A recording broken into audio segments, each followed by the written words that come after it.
Guys, all I can do is try and jump back in and try and pick up the shambles of where we were. I apologize. We get rug pulled by X. Michael was in a zone. We were all feeling it. I was feeling it. And X does what X does. I apologize to you, the listener. We deal with tech problems commonly. We celebrate when everything works, and we lament when it does not. I'll try to bring the folks back around. We were thoughtfully engaged in a conversation with Michael. Unfortunately, X rugged us. I got my boy FX for living back. Again, all I can do is apologize. All I can also do is let you know that I am committed. We are committed to really the follow through, the sense of urgency in providing a platform, providing a space for you, the learner, you the student, you the trader, to actually engage with Michael, your mentor, and with the community as a whole. And, with love, that's what we are trying to provide in the way of a platform. Uh, well, X can be X, right, David? We got rug pull. We got rugged, bro. We got rugged. That's all I can say is we got rugged. We were in a very nice, thoughtful conversation. And I can just tell you, X does that sometimes. It'll like disconnect, and then there's not much we can do. Um, Let's call it random. what's that? Let's call it random. Yeah, call it random, no doubt, no doubt, no doubt. Geez. Michael's probably going to be like, I was just talking, and all of a sudden, and I mean, it is what it is. I mean, it's not like it's his first. He's very familiar with what happens. The good news is we are recorded. The good news is you end one conversation, and you hit play again, and then you come back, and here we are talking again as if nothing happened. But indeed, very thoughtful, delightful one-on-one conversation with Michael. You, the listener, get to ask and implore important questions, and then the content is the byproduct. So it's wonderful when it works. It's caca when it doesn't. So we'll keep all of it going. Michael will be like, I was just talking, and then I looked and saw, and it was Yeah, he's gone. back. And He's back. okay, okay, that's good. He's pretty used to it. Yeah, that's the thing. Everyone here is gonna understand that it's um I'm just gonna laugh, Michael. That's all I can do. Oh, jeez. I don't You I are just started, you basically. you were essentially just starting, I think. So Oh, I know, bro. I don't know what to tell you. Like it's fucking X, bro. It's fucking uh, X. And I, okay. I can't even like I hold my breath because the best thing I can do that I know from all of the time, Michael, is trying to get a co-host helps kind of anchor the line with X. But then if X loses connection with the host, then they just drop it. And that's just kind of what it is, the quote unquote rug pull that I found, technically, whatever.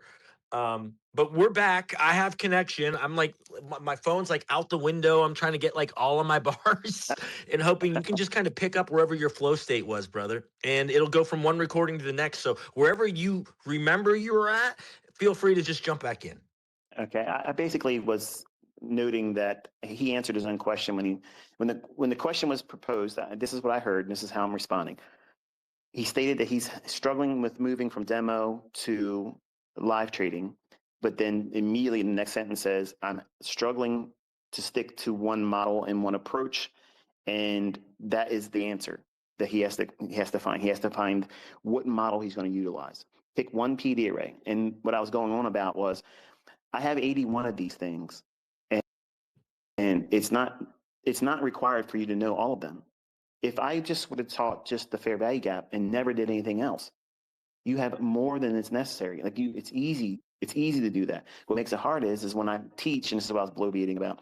Every time I teach something new in the comment section of my YouTube channel, I have people that'll say, I'm struggling right now because I'm consistently profitable with this model, optimal trade entry 2022, what you taught with the silver bullet, or I'm doing, Caleb's model, or I'm doing Cameron's model, or my dog Piper's model, whatever it is that, it's recently released. The idea is that they have found something that's working for them. And then I come out and I teach something new, a new PDRA, another model. And it's their loyalty as a student that is the problem, because they feel like the next new thing I'm going to teach is going to be better than everything before it. So don't waste any more time with what they're working with right now. Drop everything and go to this new shiny object. When in fact, that's not what I'm doing. I know that there's people still, they're actively trying to study. They're actively trying to do the things that I teach in the channel, but they don't feel comfortable with the one PD array for life. They don't know which one it is for themselves. And the common denominator is they don't spend enough time with one. Minimum 3 months. If you can't do that, don't try to learn from me. And I'm not trying to be condescending. I'm being sincere when I tell you that, because if you can't give yourself, not me, you're not giving me anything, give yourself 3 months of time studying, only visualizing price action through the lens of that one PD array. How often does it give you setups? How often is it delivering on the basis on which I teach the logic around it? But you're taking that little thing, that PD array that puts you in a trade, it has to plug and play in what you understand about where the market's going to go. Where is it drawing to? Where did it draw from? Where did the market just recently engage? During the live session, I mentioned that the regular trading hours opening range gap high from February 4th, that 25,440 even, we were trading at 392. I said the next run is going to be up to the high of the regular trading hours gap from last Wednesday, February 4th. It ran right up there on the heels of meeting it, and then just went above it by a little bit, and then gave up the ghost and dropped like 90 to 100 handles. Then went all the way back up and failed to get to it again on the 10:31 a.m. Eastern 1 minute candlestick. I said during my response before we got knocked off, my question was being posed to him as, if you don't know when the market's likely to be low resistance or if it's in high resistance, that's going to be a struggling point too. So I have lots of comments that come to me from people that can do very, very well in demo, and then they go to try it in live. They're so rushed to get in there and try to make money that, much like the other gentleman that was I was counseling, telling that he's trying to front run the PD array. He's trying to get in before the PD array forms and just submit to the process of it's going to go where I said it's going to go. That's imposing your will. So I appreciate your honesty saying that you're struggling because you can't figure out what model to stick with, and that's going to always be a problem. If you don't stick to one thing and become a master of that one thing, you're not going to be consistent. You have to have a consistent approach of doing the same thing to get a baseline, and then find your problems. This problem is easy. You're not doing just one thing. So if you were questioned whether or not at 10:10 this morning, where it made the highs, and to where it is right now on a 1 minute chart for NASDAQ, would you consider that price action over the last 2 hours? Would that be low resistance or high resistance liquidity run conditions?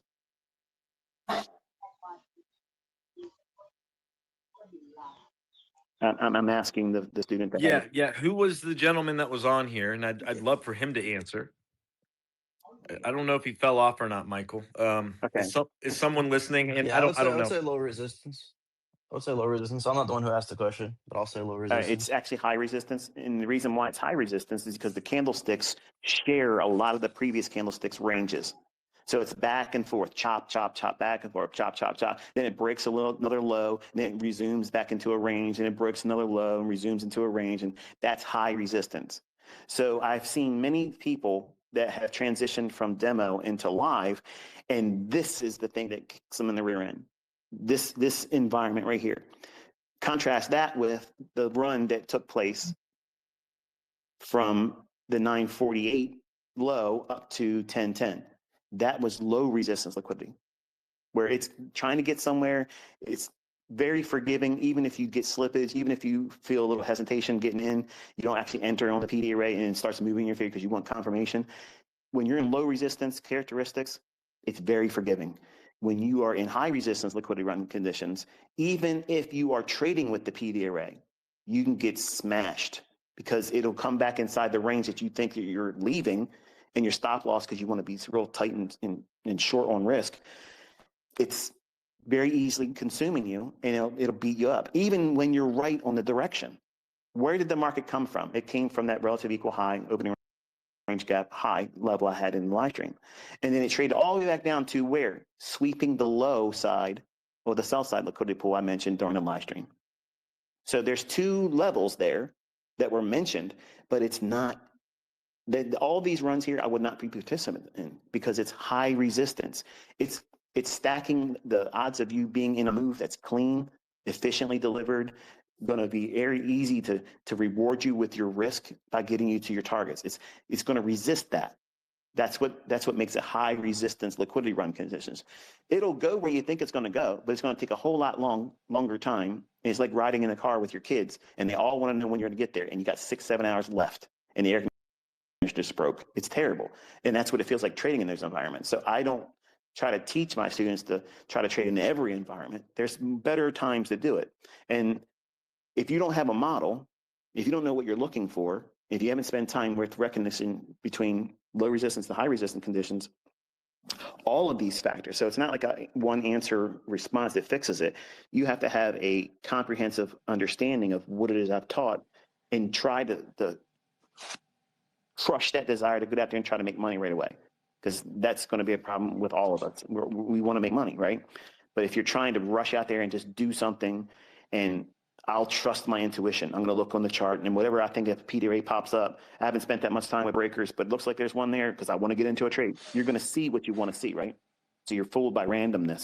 Yeah. Yes, exactly. Yeah.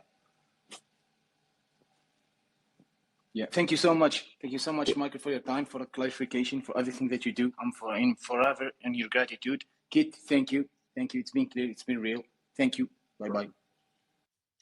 I find it fascinating, just jumping on the 5-second and 15-second chart, even today within what we've seen in price, how much clearer you can see relative equal lows. And then when they get ran and then violently go in the opposite direction, as Michael talks about.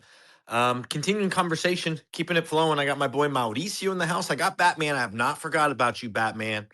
I've not forgot about you, buddy. Let's hit up Batman real quick first. We got Joey, we got Trader Adam here, we got Mauricio, we got a few more folks to kind of go over, keeping it salient to the conversation. Michael's here. He provided a lecture. We'd like to hear your thoughts, your feedback on what you're learning, and we did get rugged. So that's what you see in the comments there. So part 2, and Batman, you're up first. I know you're excited. Come on in, buddy. Hello, how are you guys doing? How you doing? I'm doing okay. How are you, everybody? Like ICT. Do you have a Congratulations, you become a grandpa. yes? And hopefully, everybody is okay. Because today I was listening for everybody. I'm coming down, Kate, because you know me. I have problems after problems, but it doesn't affect my trading. You're of just course. talkative, the buddy. thing- You're talkative. But I like Okay. you, buddy. I like you're definitely excited. So we love that. Thank you very much. The thing that I watched ICT lecture today, and because the problem that the person has before me, we had the same problem. Like I was trying to chase everything that ICT taught, but the main thing that I did is different than somebody else did. I think it works for me. When I found one model, when I start becoming like getting resolved, then I start exploring what ICT left us for us. And this is the big thing that I found for myself. It works because what today, for example, he talks about like the liquidity and high resistant and low resistant. I found everything that I have a chapters like what is these all things all about. When I enter the trade, so many people is chasing like which PD rate to enter, but for me is if I don't find for my first rule is if I don't find my stop loss where I have to put my stop loss doesn't take in, then I gonna enter. Like it's just like a reverse that I do. I want to protect my money, and that's why like I found the ways that ICT taught us like to put your stop loss. If I use in a 30 second, 15 seconds ranges, I can put my stop loss where is the range high. The range high, if I'm going bearish, it doesn't take that range, because we are seeing that we have a liquidity, we are in a low resistance, we have a news which is confirm us that it's a low resistant liquidity, right? And we have the imbalances in the left side that shows us, oh, if the left side of my market maker model is showing me that we are going to low resistant liquidity, then I'm gonna start participating which PD array I choose.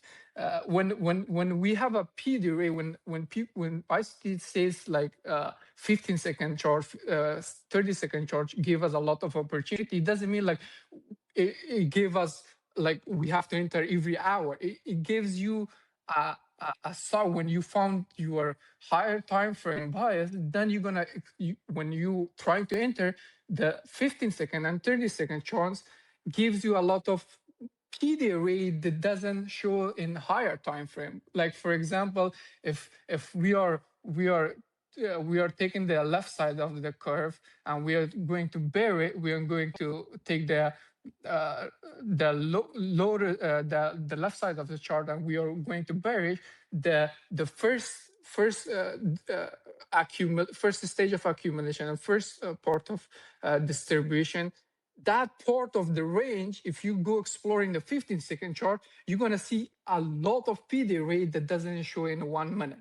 And that's why it's just like fascinates me that I have these opportunities. If so, for example, some people the other guy said, oh, when I'm trying to enter and the FVG doesn't hit, and do I have to chase? I'm not saying that you have to chase, but if you have the bias correct, the big problem is bias. If you have the bias correct and you know the target gonna hit, the 1 minute chart leave you a breakaway gap, but the 15 and 30 second charts give you opportunity to tag that FVG that doesn't breaks a 1 minute chart as a breakaway, but it gives you it comes back and hit that CB or BC.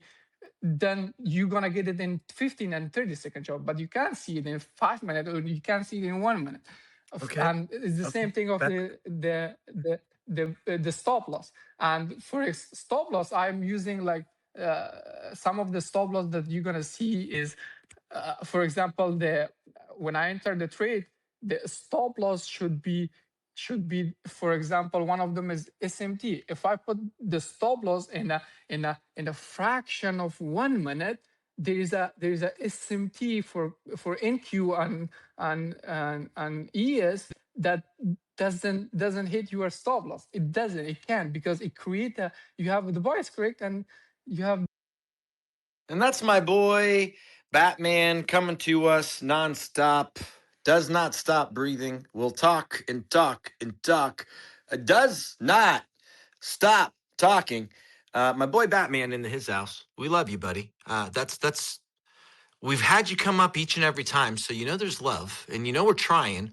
But you got to breathe. You got to interact, and you can't just talk, buddy. And I know you're trying. So with love, swing and a miss, but that's okay. Stop loss hit, but we try. I Right? appreciate his enthusiasm, and I think he appreciates the element of community, and he wants to feel plugged in. And I think that it's admirable. I love that. That's why I like listening to all you guys talk. You have appreciation for each other, and it's not just about me. It's like all of you collectively, and I love that. That's the part I love most. And my only suggestion is, if you are given the opportunity to come up, have something that either is a noteworthy statement that you either a milestone that you think is noteworthy, and it may be something other people can resonate with, like, wow, that's exactly what I was feeling, but I couldn't articulate it. And I just experienced that too, which is encouragement. Or if you have a real clear, hang up or a question, I'm loving doing this, but it has to be a question, because it's just like you. I don't want to listen to talk about how great it is, to do ICT concepts. Nobody really cares about that. We want to know what to do with it. How are you making money with it? How can you make money with it? What are you struggling with, and how can I help you get there? I got something to chime in on. If I, nobody I, else is I going. I So love it. I if I love it. can Real ask quick, a hold up, question, Adam. Real quick, 1 second. Batman, with love, I one want of you my to finish your thought, because I think Michael's giving you a hug here, and I want you to understand it's good. yeah. We like hearing from you, but pretty please, when we say be valuable, add What value, have something to engage or exchange with, because you come up and you just talk and you don't stop breathing, and then I have to interrupt you, and then that looks rude, and I'm not trying to be rude. Okay. Okay, sorry. I have a ADD and I know, buddy. You don't ADHD. need I to do have a lot apologize. I of just friends. wanted to leave it with Yeah. you. Do you have anything in the way of a question? Maybe. One of the question that I have for ICT is just like, probably it's not technical. It's just like overall for me. If I'm exploring a lot of stuff, if I find a lot of stuff for my own studies, is there any way that uh, I can I can share it, or if is there any way that I can uh, uh, start seeing the things that I normally don't see it instead of for myself? Batman, I love you. I love you. We Hey, Kitt, just the questions. Yes. let me. I'm going to say this. This is actually a wonderful opportunity to do Hey, this, thank you. and you're experiencing it too, because I know you sent me some things, and I just don't have all the time in the world to go through everything at the most opportune time. That when we send things to people, we're hoping that they go through it and appreciate the fact that we share it, and we want to get their feedback. And I know a lot of you have a high regard for my opinion, and I know you have so many things that you're discovering and you want to share with me. And I have thousands and thousands of emails that come every single week, and they're all titled, "Can you confirm this for me? Can you look?" Listen, folks, I love every one of you trying to do this. I love that you're trying it. You're implementing your own time and consideration while doing it. But imagine, okay, just for a moment, just think for a second, okay? When I was a smaller, personality of mine, when I was on Baby Pips, I could sit in the chat room and have the conversation with everybody in there, and it would be just like a one-on-one conversation for everyone.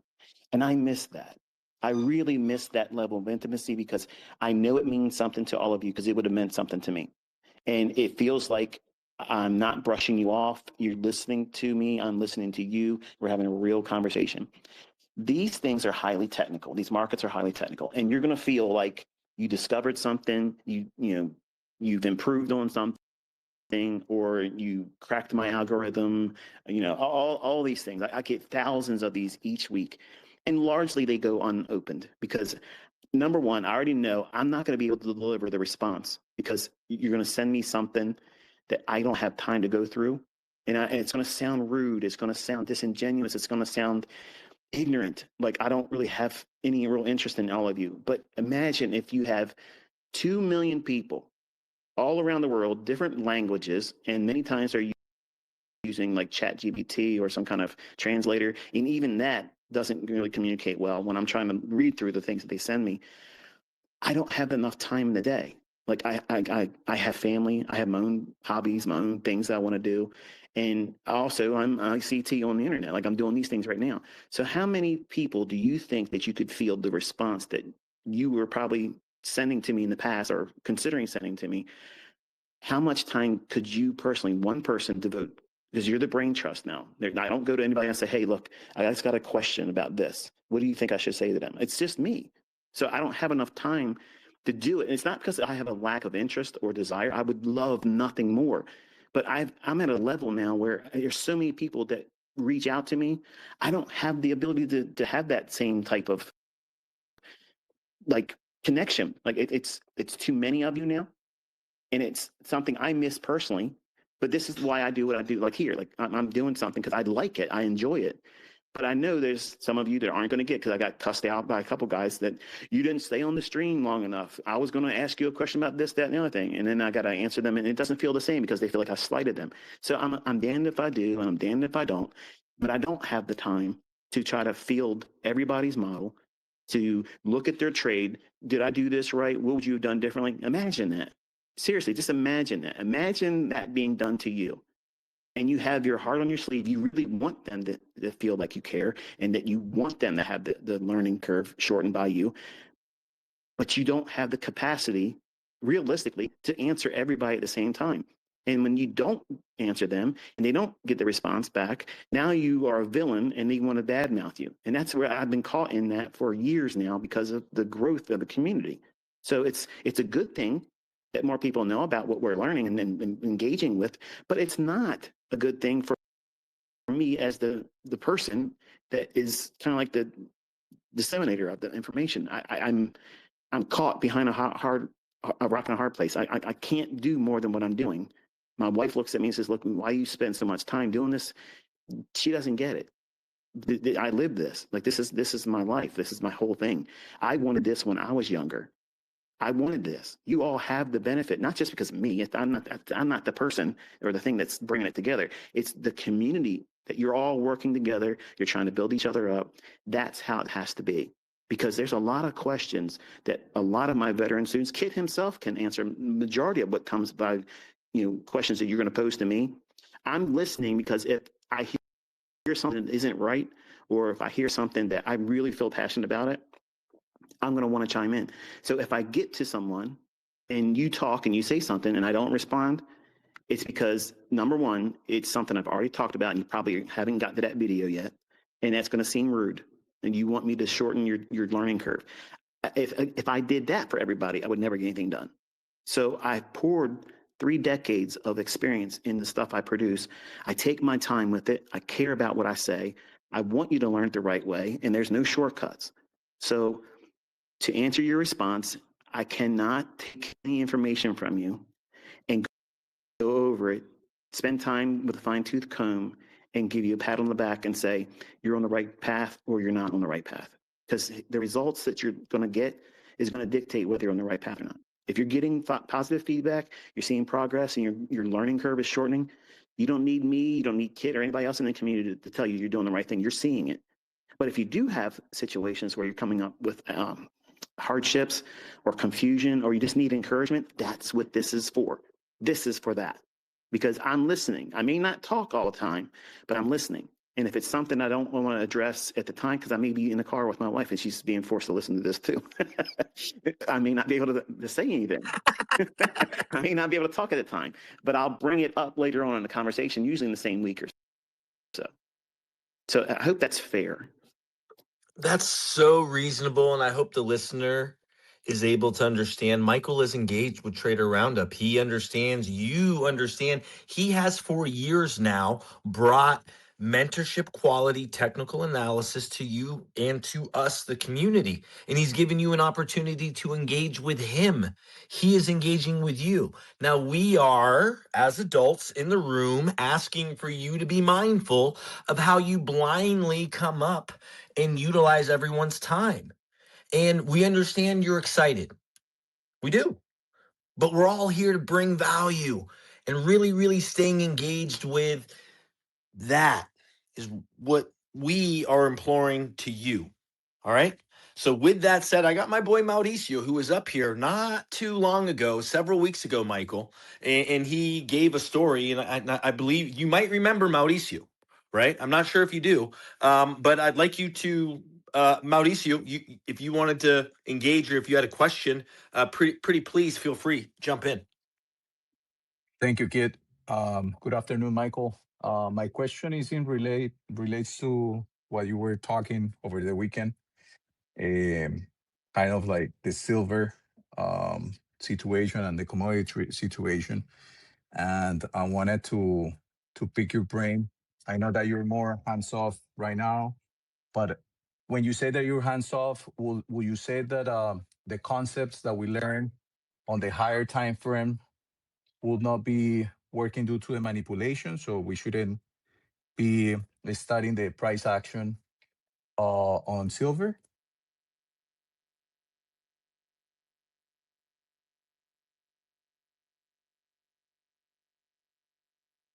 I'm sorry. I try that one more time. Are you asking me whether or not I believe my concepts are going to work in silver, or Well, what is it? it's has to do with the timing as well, right? We're dealing with what has been this black swan event, Michael, and Mauricio's asking in a participant of the metals market and your recent conversation this weekend in regards to the metals market. He's trying to just get a better take on what you were talking about in regards to silver being hands off and being in this like kind of state of needing to settle, and or where your thoughts or opinions are within that really large wave that we're dealing with, the up and the down. He's asking for more clarification from you in regards to, or a follow through from the discussion we were having earlier this weekend in regards to silver. Is that correct, Mauricio? That is correct. Kitt. Okay, thank you for that. I kind of wanted to communicate in no uncertain terms that I personally, I don't care what PD array, what model materializes in silver, I'm not touching it. The reason why is because there is not enough physical silver for delivery. We had such a abrupt response above 120, $250,000 of movement per contract transpired over 48 hours. And where we're at technically, it's 50-50. The fundamentals behind it says silver should go to 500 or more, okay? But the physical commodity supply and the factor that it's paper silver we're trading, so it's highly manipulated. And we've had a real swan event come in. It came in and it was like controlled demolition. And where it's at right now, I personally would not feel comfortable taking on risk in silver. There's other markets to trade. And I understand that this thing could do something meteoric. It could just start blowing off and go higher and higher and higher. And it would be a move I'm not a part of. And I'm okay. I can live with that. I want you to know, as someone that's opinionated about these markets, I'm telling you that I am not going to come out later on down the road and say, now look at all the money I just made after the collapse in the silver market. I went and I bought it all up. I'm not in silver. I'm not buying it. I'm not shorting it, because right now where it's at, it's shaking its tail, waiting for me to get close enough. And when I get close enough to it, I know it's going to bite me. And it's not going to be a handshake where I'm saying, wow, it's a long time since I've seen you, go, good friend. It's going to be painful. I'm going to get hurt. So I'm trying to communicate in very strong ways that if you are going to trade it, just know that I'm not interested in it. I'm not touching it. I'm fearful of the risks that are associated with it right now, because there's so much underneath the surface that could be going on at the exchange level that I'm not comfortable assuming that risk. So that way no one can say, you hinted at, you nudged in your little text or your post on X, or you said something that I took as a hint and I bought silver. You did not hear that from me. You did not hear that from me. I'm not trying to get in silver at all. I'm not shorting it. I'm not going long. I'm not trading the options. I'm not doing anything with it. I'm not touching it. So whatever it does from this point on, I'm interested in seeing what it does. But that collapse was, to me, the warning sign that, okay, I need to take a step back. Does it mean I'm never, ever, ever going to trade silver? No. It just means for right now, for the unforeseen future, I have to just observe it. And if things change, and I did this with Bitcoin years ago, I said, this is what I think it's going to do. This is what I think it's not going to do. Okay. And I said, these are the times I'm going to come out. I'll tell you when it's going to go to 20,000. I'll tell you when it's going to do this. I'll tell you when it's going to do that. I don't always talk about it. And I'm treating silver like a Bitcoin. It's going to be an event-driven commentary, something that's noteworthy, or I'm not going to talk about it. And I want everybody to understand that I'm not secretively trading. I'm not selling short. I'm not going long. I'm not doing any delta neutral trades. I'm not doing nothing with this. I'm not touching it. I think it's scary. I think people should realize the things that brokerage firms, even prop firms, yes, they're looking out for their best interest. They're looking into staying solvent. If all of the prop firms went bust because everybody got lucky over leveraging in these markets, you would all be complaining about how they didn't do enough proper risk management to keep the business going. So you're all that are complaining right now, take a step back and realize that not only are they preserving themselves, but they're also by default preserving yourself too, because you know what you're willing to do in terms of risk. And there's just so much elevated, unrealistic measure of risk that's associated with the metals right now. It's ridiculous, and it's not worth it. How can I personally, with 34 years of experience, how can I sit here and tell you where the silver market is going to go with high degree of confidence, one way or the other, and what level it's going to go to next? I don't know. So if I'm telling you in all honesty, I don't know what they're going to do with this market right now. I don't know. I'm actively interested in it. I personally am expecting a rug pull where they take it down below $50 by the time March contract settles. That's my personal belief. I'm okay with being wrong because I don't lose any money. But you now knowing that can come back to me later on and say, man, look at this. Silver went to 300. He was so wrong. ICT got it wrong again. And that's fine. Have fun with it. But I'm not going to lose sleep over risk. I'm not going to take a loss. But I think personally, they're doing another Hunt Brothers all over again in 1980. That's exactly what you're watching. And it ain't something that I felt comfortable looking at in hindsight moves, because I started trading in 1992. That was something that happened 12 years before I even started trading. I mean, I was only 8 years old when it happened.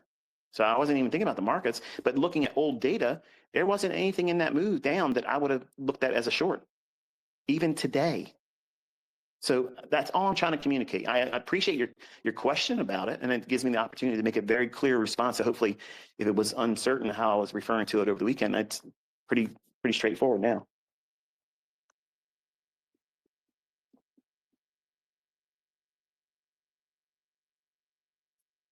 Mauricio?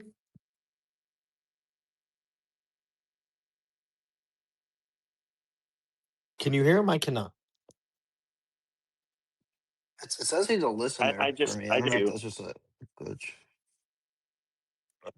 X is undefeated, ladies and gentlemen. He fell off. We'll get him, but we'll see if I can't get him back on. Let me just find him real quick.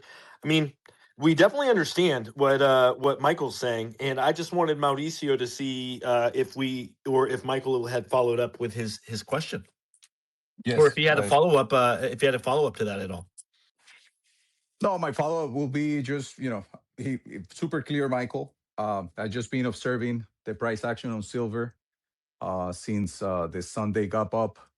How it created the daily CB, and yesterday we closed over the daily CB, and now basically we're coming back down. So just observing the price action, and I would just want to have clarification on if our concepts on ICT will still apply during these times. But you were clear on your answers. Thank you. In response to that, I believe the next big moves are going to be in energies. So just keep your eye on crude oil. If you just look at what we've been doing, we basically cornered Venezuela, which is the largest oil supply in the world. And then now what are we doing with Iran? What do they got to do?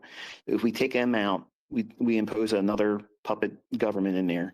We don't have to worry about the strait that they always talk about, how they're going to close up. And we basically corner China and Russia and then force them only to get oil from Russia.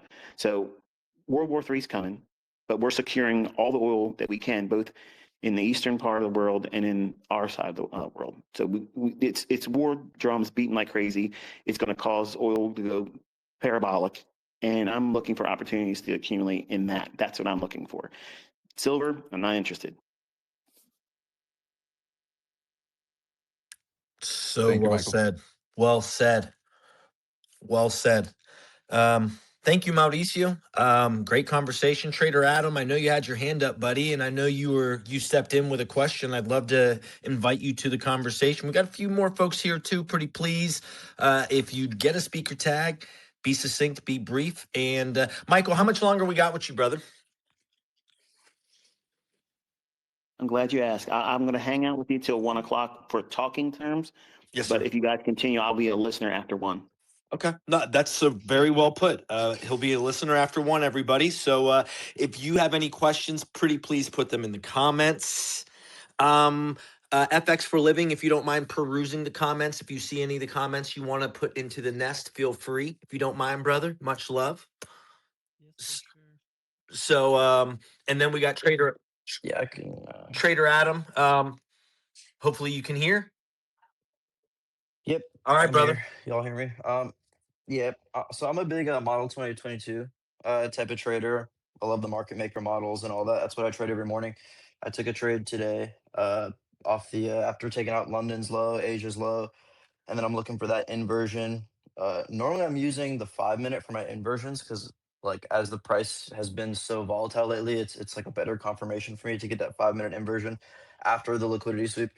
But I was watching the stream today that Michael had, and what I had noticed is basically like the real time trading hours, that high and low of the gap, like because in longs today, I took longs at 9:52 a.m. and I'm targeting London's high today, and I made like 15K profit on that because I'm trading with a pretty decent large size. And then we reversed right off of that. What was that? That real time trading hours gap high. Regular And trading and what hours. Yeah, Regular regular trading hours. I re- love that. He's the RTH, real my time, mistake. Yeah, regular. yeah, yeah. High five, buddy. It's all good. I mean, Regular. it's nice to flex how much money you make, but it's even a stronger flex to know what the R stands for. Go ahead. You right. You right. Regular trading hours. And we reverse wrap that regular trading hours high. Uh, but I'm looking at that, and I went back testing a little bit, and I'm seeing how that's actually a great level to use for like a model 2022 type of, for the liquidity sweep. And that's like what I kind of got today from the live stream. I was also trading at the same time, so I didn't. It was like, it was kind of maybe I wasn't. I don't know if that's the correct assumption, but is that a valid level to use as the liquidity sweep to look for that level to be swept and then the inversion? Uh, because like right now I'm using previous daily lows, highs. I'm using the session highs and lows. Should I also be looking at that real time trading hours high and low as a level for the liquidity sweep? Well, the regular Um, trading hours. and then an I inversion. thought you were done. I'm sorry. No, I am done. Yep. The You're good. regular trading hours gap from last Wednesday, we didn't explore that until overnight, last night, and this morning. So because it was left open over the last week, normally I've already counseled all of you to have your opening range gaps, keep them on a chart, some kind of workspace. Me, I'm old school. It's literally on a notepad, and it's me going back over the last 5, sometimes 7 trading days, and I'll look at where certain opening range gaps don't have the full delivery, both sides. In other words, if we created an opening range gap, if it never fills in at all, it just creates it and just drops away or rallies away from it. That's a level it's going to come back to. It's going to come back to it. And it may take weeks to get to it, but I am absolutely interested in that. Should we start gravitating towards it? Because it's going to be one of those moves that just is like a black hole. It just pulls it in like an event horizon. That was why it was salient today, because it hadn't been traded to at all. It formed, but did not get utilized at all since the 4th of last week. So every opening range gap, regular trading hours opening range gaps, whether they get filled in completely, back and forth, price action delivered, rebound, and then trade away up above or below it, even though they've been utilized, we do not discard them. So they are you could trade a model just on that. Trade one relative equal high or relative equal low to the closest opening range gap, high or low, whatever the level is, it's closest to what you think in terms of your bias. That's your model. Drills. Ding, ding, ding, ding, ding, ding, ding, ding. Community. I just heard gap theory, relative Yep. equal highs, liquidity paradigm, gap theory, Yep. classroom assignment. All you have to do is have something that's going to cause you, like, what makes the market go up or down? It's liquidity or inefficiency. That's the only 2 reasons. I don't care what anybody says. It doesn't matter how many people are buying and selling. It's going up to a level to balance an inefficiency, or it's going up to engage liquidity, to bring lifeblood into the marketplace.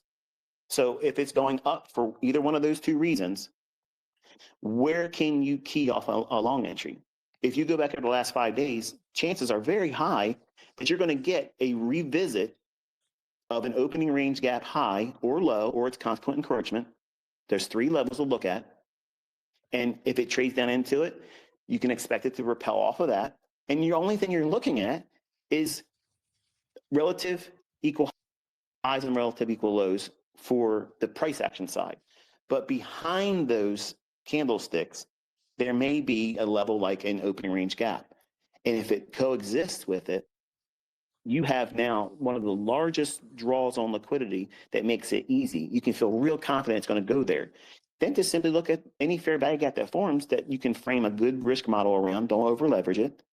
Get in sync with that move and then capitalize on it and close your charts and be done for the day. Right. Right. And what you're basically explaining today is how you should be looking at the 15-second and the 5-second for that entry model, that 15-second inversion What did you or get? something like that. What did you get from that? The After portion I talked about with the 5-second and 15-second, what specifically am I showcasing in today's live stream that you took away from it? that I took away from it was that it's just still very chartable, and you can have a nice tight stop in these conditions, which is to me what's hard right now because you can see that like obviously that the nearest swing low or I know how you talk about how the candle, the first candle of the fair value gap, obviously 3 candle pattern, the first candle should be where your stop is, and if you're doing it on the 15-second, it allows you to afford to take more risk uh and not lose your shirt. More risk. That's what he said, And Michael. then, He said more risk. well, not more risk. I would say the same level of risk, but just with a tighter stop, right? Because if you're putting on your contract size and then using like I use the 5-minute chart, and so I'm having to use like the first candle of the 5-minute gap that the first. So obviously my stop's gonna be a lot wider. I have to size down. Whereas if I'm using a 15-second for the entry model, it allows me to tighten up my stop so I can use the same, if not more So, size, and then so be wrong, but not Trader Adam, lose. quickly, and Michael, can we circle around to a few speakers to answer your question? And respectfully, Trader Adam, will utilize your answer in conjunction with a few other folks' answers just to get a little bit more feedback. The Sure, question has been, sure. what did you take from the 15-second, 5-second lecture part or piece? Correct, Michael? Would you like to re-engage the question, and we'll re-engage the audience to try and get a little better feedback for your question as we're wrapping up here in the last few Sure. minutes of Trader Roundup? The question I have as the presenter of that stream today was because I may not have done a good job. What I think I've done today may not have actually hit the mark I was aiming for. So if I can get feedback in regards to what you as a viewer of the stream, what did you take away from me even mentioning the 5-second and 15-second chart in relationship to the 1-minute chart? Okay, prerequisite. You have a speaker tag and you watched the lecture. Matthew, you're up. Oh, hello, can you hear me? Yes, sir. What's going on? Not much, brother. Just want to say thank you for having me on. Thank you for Michael for everything you've taught us. In regards to the question, for the lower time frames, it was from what I got of it, it was just measuring the strength of the fair value gap on the lower time frame fractals on the 15 and 5. Measuring if it goes if the bodies close above the consequent encroachment of it. Okay, I'd like this to be kind of quick. I appreciate the answer. If you've got a speaker tag, just pick up. This is a conversation. All right. Again, Trader Adam, Matthew, thank you. I'm trying to get quick response here so we can have Michael close the stream, and you providing feedback's important. Burt Trades, I know you got value, brother. Bring it, bring it. Can you hear me all right? Yes, sir. All right. So what I got from it at the end was you can go to these lower time frames, such as the 15-second, the 5-second, and PD arrays you might not see on the higher time frame, 1, 2, 3, 5. They'll show on those lower time frames, is what I got from it. Sorry if I'm out of breath. Hey, bro, I appreciate it. That's what you got. That's what Michael wants to hear is feedback on the lecture and how he delivers it. Keeping it going, keeping it flowing. Ryan, I got Can I say what I Mauricio, took away from it? Gertie. Pardon? Can I say what I took away from it? Yes, sir, you can. So personally, if you look on the 5 and 15 seconds, still using like the 1 and 5 minute PD arrays, even the bodies on the lower time frames are still respecting the quadrants. So that's just showing the algorithm is working. That's what I took away from it.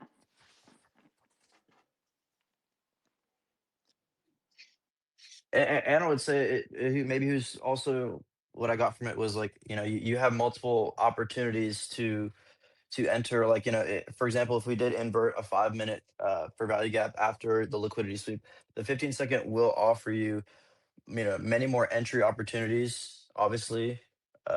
So obviously, yeah, don't chase the move. And as well, yeah, it offers you a tighter stop. So you can afford to be wrong more, because what I found with the 15-second is, of course, you can get stopped at more often, but it doesn't necessarily matter, because obviously, as long as your stop's tight, your risk is set in. You can afford to be wrong a couple times, and then, you know, and still lose a lot less money than if you were just banking on that bigger stop Beautiful. loss. Well said. Noted. We're Uh, on time. We're on a time constraint here. I'm going to keep it going. Going yep, to leave yep. the last few minutes for Michael to close.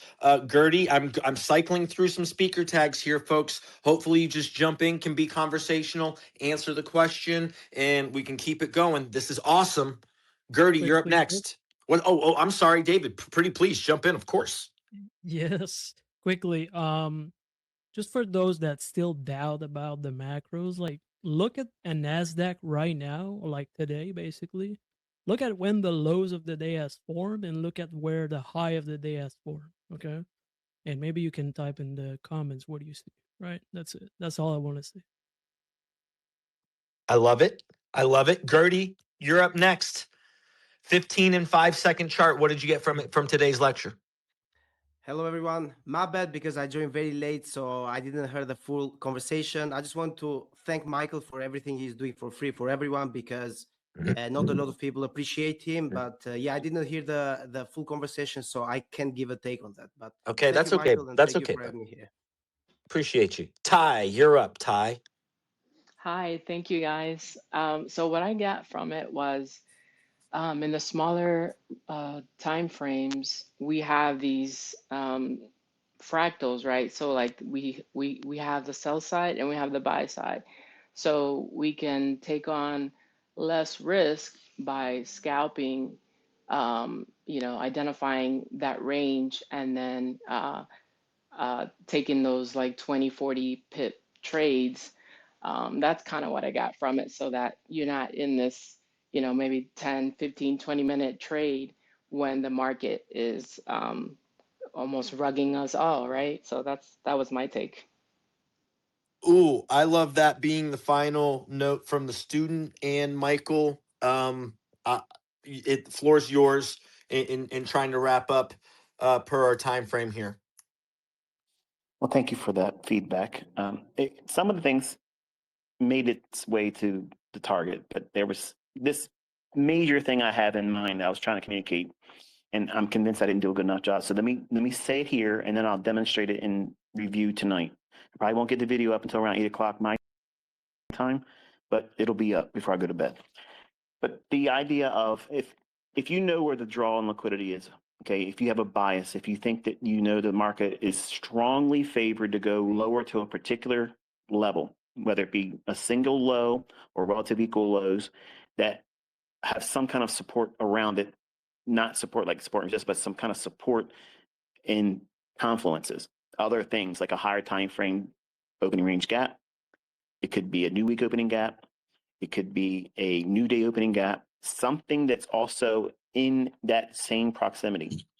And if it can occur in the last 5 days, you have what we considered a very, very strong likelihood, because high frequency trading algorithms run on data that is compiled many times, not just on today's data and yesterday's data, but over the last week. So they get an envelope of high range value and low range value. And in deference to where that range is, they will use fixed ranges of inefficiency, or in this case, liquidity. So by having this understood, when we look at a 1 minute chart, and this is say, for instance, you believed that the market was going to go up to 25,440 because you learned what it is I taught. I told you to keep your eye on that May 4th regular trading hours opening range gap, the high and the low of it. Having those levels, it basically formed so far today's intraday high. And knowing that the 1 minute would eventually traverse up there, if you see a move originate on the 1 minute chart, and now the buy program begins, it's now starting to move higher. Now you have bullish order flow. The benefit is now you can go down into the 15-second and anticipate fair value gaps that form as a buy side imbalance, sell side inefficiency. That means it's going to be an up close candle on the 15-second chart. It's going to be a single pass, one little isolated candle, and then you can anticipate the next candle that forms over the next 15 seconds. You're going to see that form the third candle and then leave a portion of that buy side imbalance, sell side efficiency open. When it stays open, it's confirming to you that order flow is still bullish. You can use that as an entry. You can use it for stop loss management, and then going down to the 5-second, the same thing. But you're going to see porous price action reflected in these lower time frames.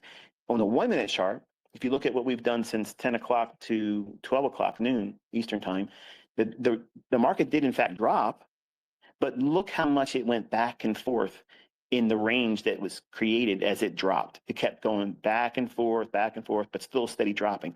That's high resistance. We don't want to trade in those environments. You can. I have students that's done it, but it's like running a marathon with somebody on your back. It's very, very difficult, and it spends a lot of mental capital. When we see porous price action on the 15-second and the 5-second in support of, in the direction of, in the order flow run towards the liquidity that we've identified as the draw on that 1 minute chart, the 15 and 5-second are confirming order flow is in fact clean, bullish, it's staying intact, because the 1 minute chart may have, for instance, look at the run from 9:48 up to the 10 o'clock 10:10 high. There's lots of inefficiencies that open on the 1 minute chart. But inside those inefficiencies that remained open, study it on the 15-second and 5-second chart.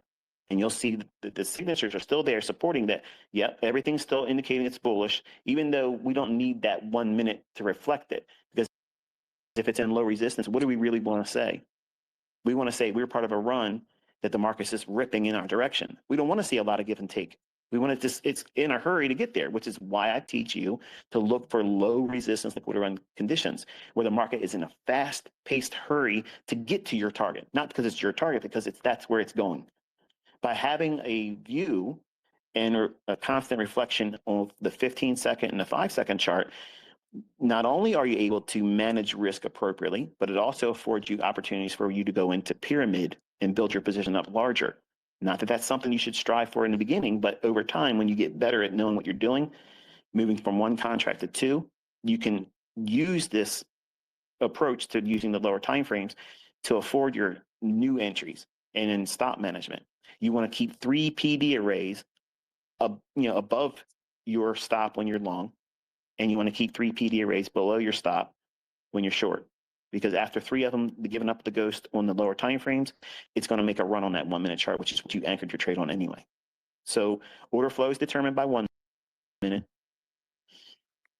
The micro market structure and the PD arrays that form on the 15-second and the 5-second support the underlying thesis that 1 minute charts running to that draw and liquidity you anticipated being the draw.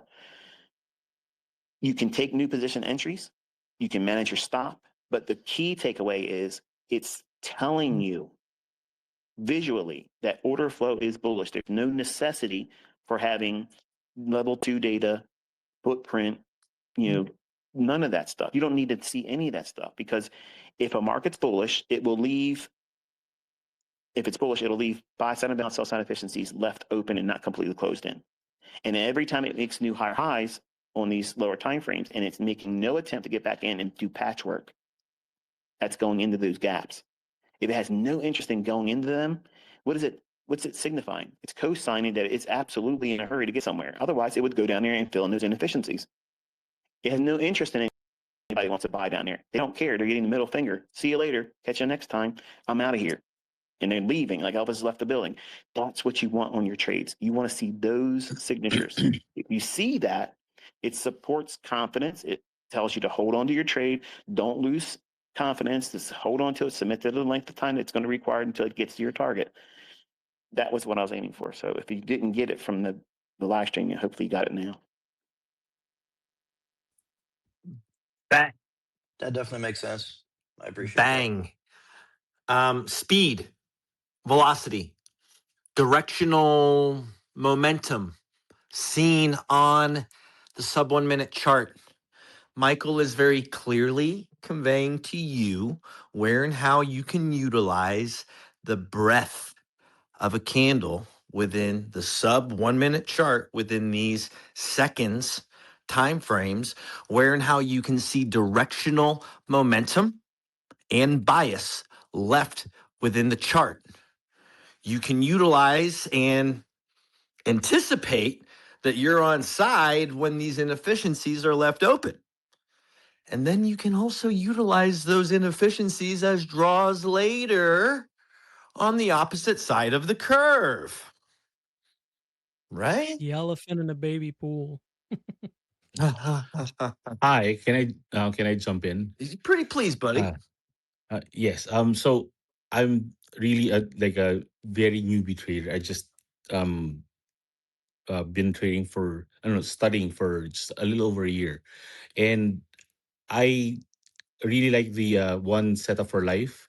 But I saw also a video of Michael's mentioning about the 930 opening range, because a lot of my fellow traders here, they call it opening range breakout. Now he said that if you can get the confluences, it align with the opening range at 930. He said that he mentioned that you just need to do one just this trade, and it can change the dynamics of my family. And I'm really interested in that. If if he could direct me to that video, and plus the education where he said, ignore all my videos, other videos. Yes. Just listen to this one. Yeah. So yeah. Yeah, Can those I are good ones. That's if I could turn back time. yes. That's a very good video. You could go to the Kitt Trades YouTube channel if you would like. You go to Yes. playlists. You'll see those are some of my favorite videos of Michael's. They'll direct you straight to his YouTube channel, but they're must see. And if I could go back in time, or if I could turn back time, and when I was 20. Those were two, in my opinion, he outlines the concepts of the daily, weekly, and monthly as just the alpha and omega in regards to your PD array. You're looking very Okay. specifically at the highs and lows that form within a day, a week, and a month, and then you're looking for where and how price reacts. So that lecture series is phenomenal. If someone wouldn't mind, pretty please, maybe adding that to the chat. Phenomenal observation there, Leo. Hey, Kit, I think Yes. if I understand what he was saying, Yeah. I think he was asking about what video was I referring to only learn this, forget everything else. That's this mentorship. That's what I'm teaching this year. So every video going forward, any kind of live stream, any kind of community outreach that we're doing like right now, anything I talk about on X until my personal life says I got to take a step back, because I have my grandson. I spent the entire day with him yesterday, and I can't wait to see him again. But I don't want to drive my kids nuts. So I'm at that balancing point where I'm trying to figure out how that's going to be. But anything I produce going forward for the remainder of this year is going to be hinged on this is all you need. And it's going to be repeating the same thing that I'm going to cover tonight. It amplifies what I did in the live stream today. You'll see the actual live trade that was done. It's a small little micro contract. It was $40 or whatever. But that strategy, that mindset of going in and taking that little cookie cutter and pressing into the dough of the marketplace and punching that out and pulling it out, that's what I'm talking about. That small little, you don't have to get the full range. You ain't got to have the entire morning range. You ain't got to have the highest high and the lowest low of the day. Smallest little, put in there 15, 20 handles or pips, walk, be done.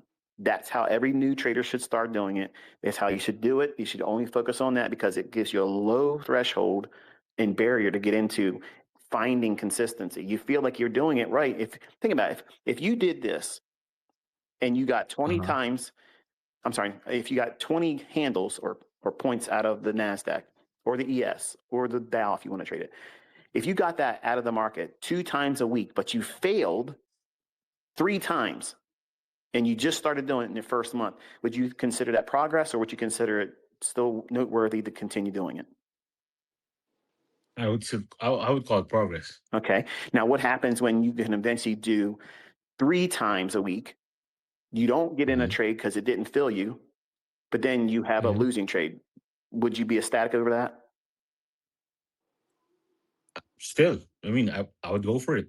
Eventually, what you're going to discover is it's an everyday model, because that's what all of you really want. But I can't walk out there when I first start teaching and say, here's how this is the unicorn that's everybody's looking for, this one thing. The one thing that works every single day, no matter what market environment you're in. I don't care if it's in seek and destroy or not.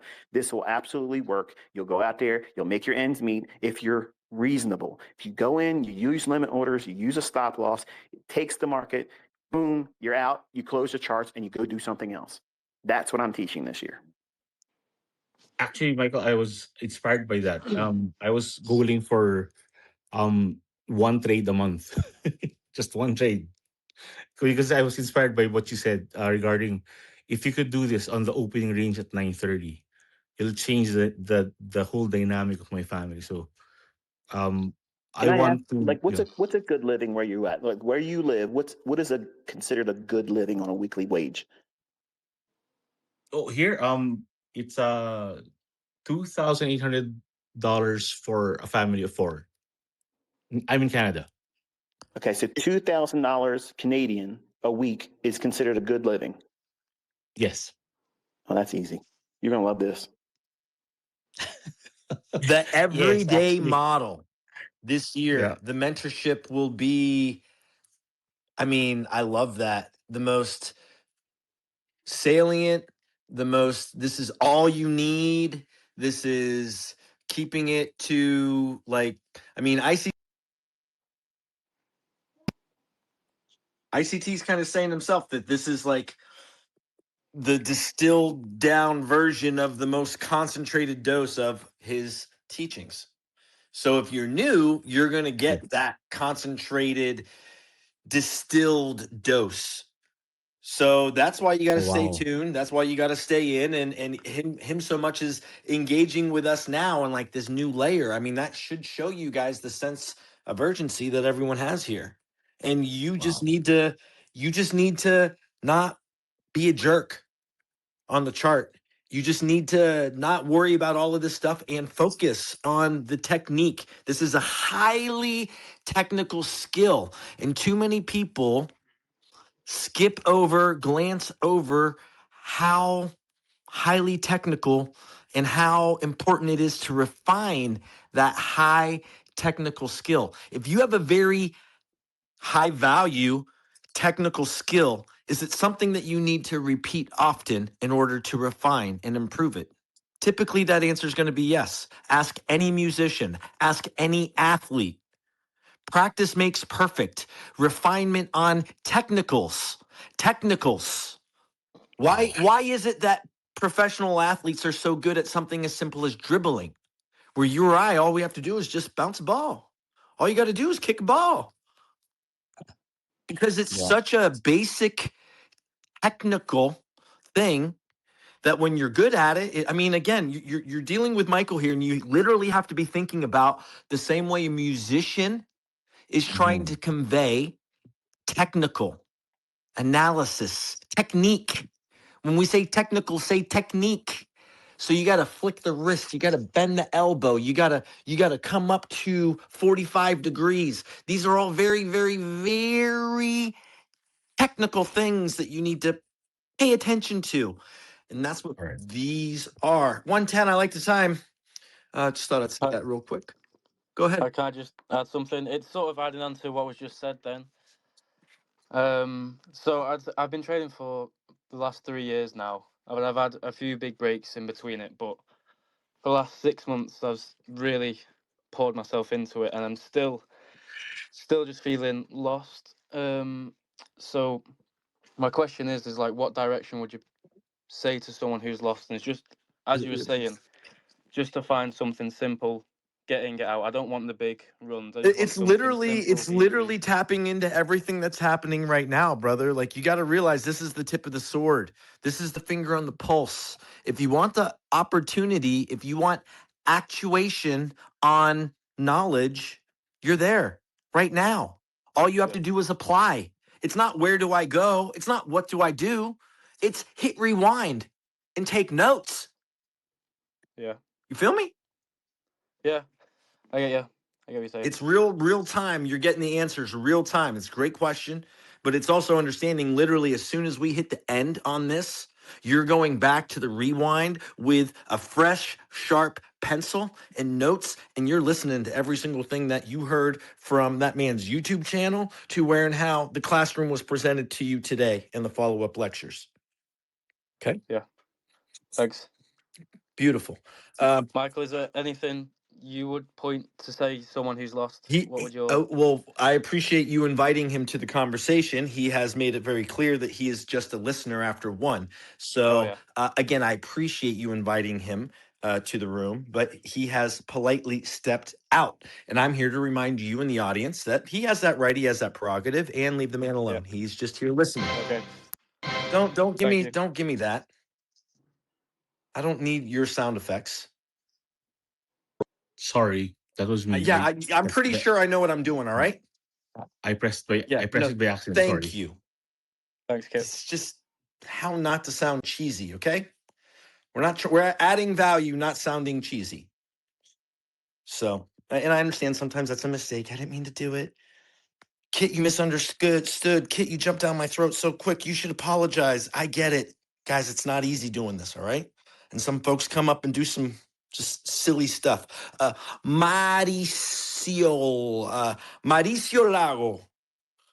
Hey, how you doing, Keith? Pretty good, buddy. What do you got? You got some addition to the conversation here? Yeah, I've got an addition as well as a question. So just to touch base again on what ICT said, especially a takeaway from what he explained today in the video.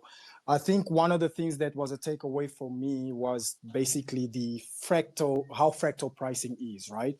As to what you expect to happen in a 1 minute, 115 seconds, or 30 seconds chart is pretty much the same as you would expect to happen, of course, on a 5 minute, 15 or 1 hour chart. Of course, the only difference between the two is one just takes longer to play than the other, right?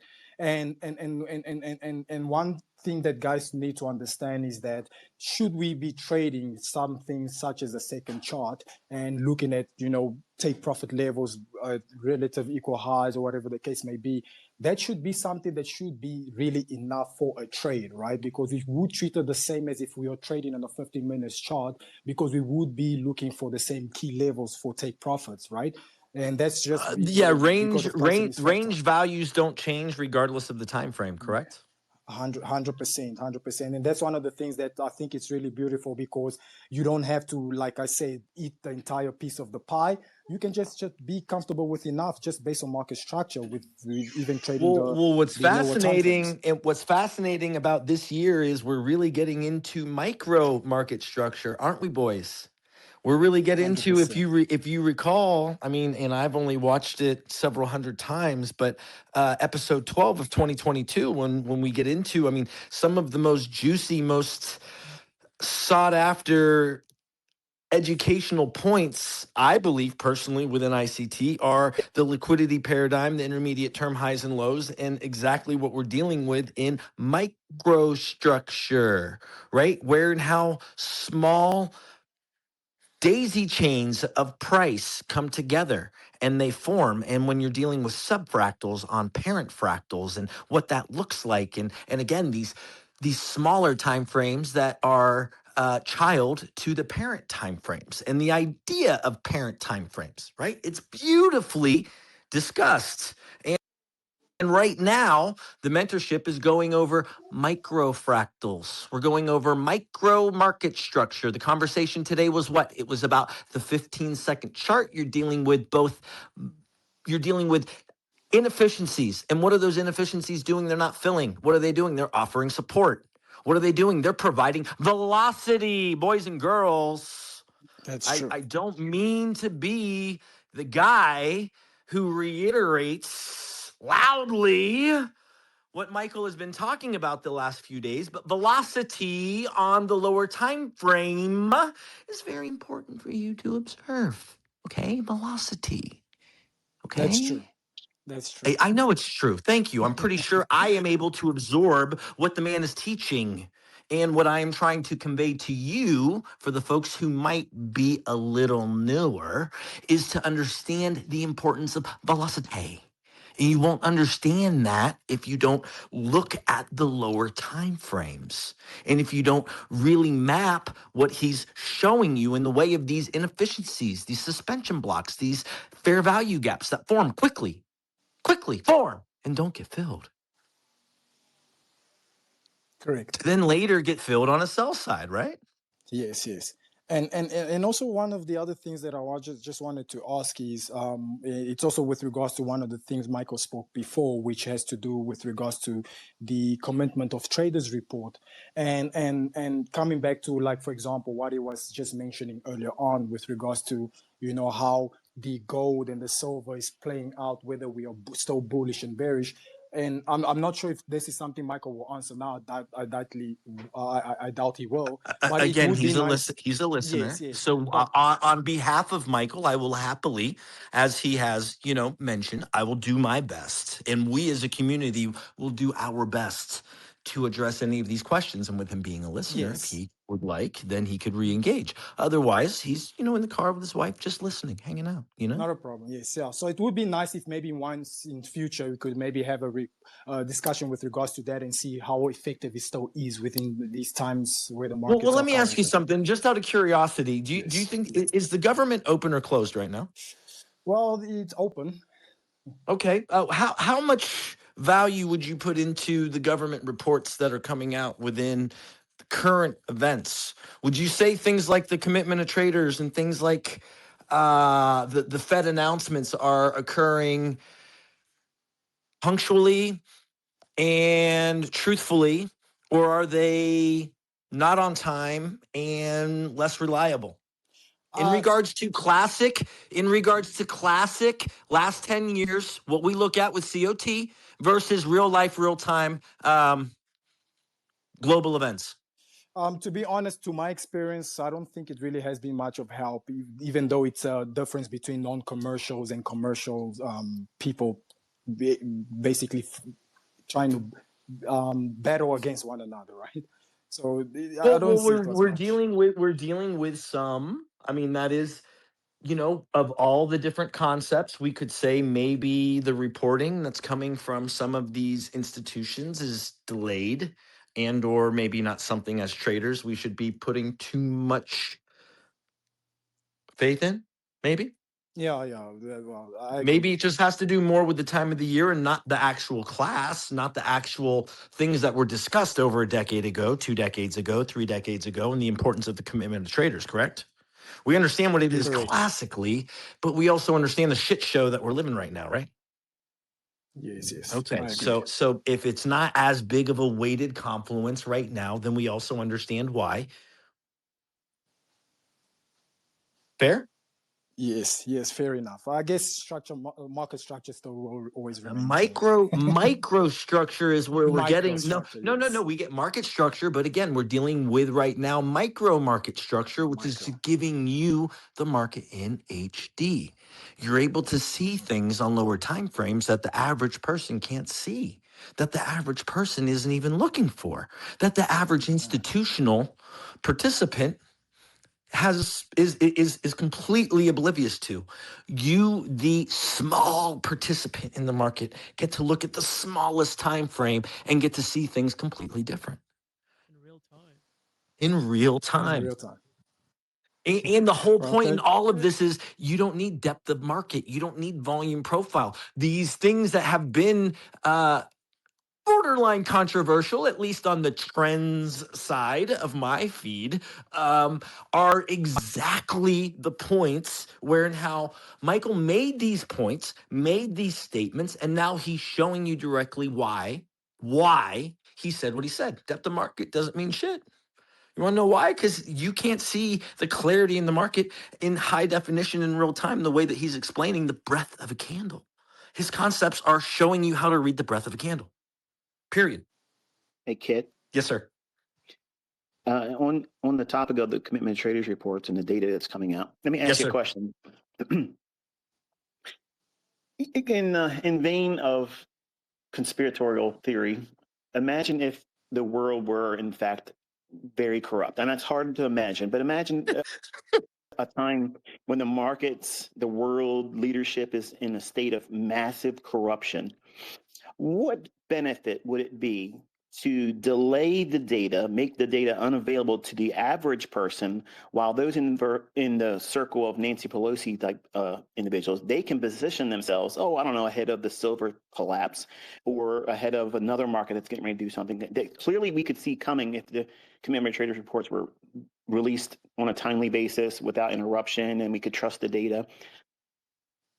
Do you see how that might be a potential for further corruption and greed? I assume so, because I guess it's something that they want us to see and not really based on real data or live data, seeing that the last report was only given at the 3rd of, sometime last week on the 3rd. So I think They that makes more test to see sense. what they can get away with, right? And then they get away with it. And now what? Now we're lost. What used to be a professional standard, which was given all the time. Now there's just excuses for why they don't need to provide that information. All right. Yeah, no, I totally understand everything. Now, thank you so much for clearing that up, Kitt, and as well as you, ICT. Thank you so much. Great transparency. I love it. Hey, yeah, David, do you got anything you want to add to the conversation? I mean, I love your thoughts and 2 cents. That's why you're here. I mean, period. I love everything you do. So, any thoughts, or I know you're a little not as loud as me, so I want to give you the floor. See if you wanted to add anything at all, because you always add value. I wanted to make that point. Look at them relative lows get swept. Whew. Sorry, go ahead. Did you guys watch the high and the low of the day? Wow. I mean, we propagate a range through macros. That range gets left unmitigated, and then they come mitigate the range. So propagation and mitigation of ranges are, 2 things that we learn and that we trade. And I thought today, I don't want to leave it go unnoticed, but Michael talking at length about the importance of, at least in this room, the CE, the mean threshold, the midpoint. Man, oh man. If you guys only knew how important it is to study that, you can really, really do a lot within your own understanding of what the market is anticipating on doing, with just you understanding a range formation and price's relationship with the previous range is 50%.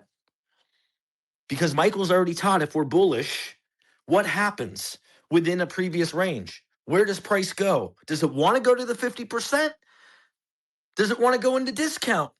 Or does it want to stay above 70%? Does it want to stay above the first quarter, within the quarter? We want to see order flow right there, maybe discount 61.8, but we want to see it level right around 70, 71, 72, and we want to see bullish order flow reaccumulate in the top quarter of a range so that it can continue distributing higher. And similarly, on the lower quarter, and these are things taught by Michael, but these are things that we reiterate within microstructure, within macrostructure, microstructure. I love it. Francisco, you got anything you want to add? We're at 1:30, 1:25. I like the time. Hey everyone, hey Kitt. I'm glad everyone's doing well. I hope you're doing well. If you're struggling, hopefully we can help a little bit. So I wanted to talk more about speed, and It's some of the so important. violence. It's so important. I've been doing. I haven't finished this, but I did a bit of like a. I've noticed a lot of wicks this March delivery contract. There's a lot of wicks. I'm seeing like a lot of drastic moves, and I've been staring at the charts uh, coherently, or a little more coherent, since 2023. So I've seen a full year at least of price movement, and this month really looks like ugly. Like a lot of wicks, a lot of big candles. And so I got like an Excel sheet of like 1 minute candles and looking at the highs and lows, kind of to measure like if I'm actually seeing more violence in this delivery contract, and I'm gonna compare it to like the readings I get on another delivery contract. Like for example, last one's December's. So that's a little study I'm doing with violence and speed. So yeah, I just wanted to touch a little more on that because Speed's a big deal. Michael talked about inefficiencies being left open on one side of the curve. On the 5 second, on the 15-second chart, you're looking for those volume imbalances, those gaps, those FEGs to form and then not be filled. And then when that happens, where on that specific chart, where could you map the previous equal highs or lows? And where and how quickly is price looking to go?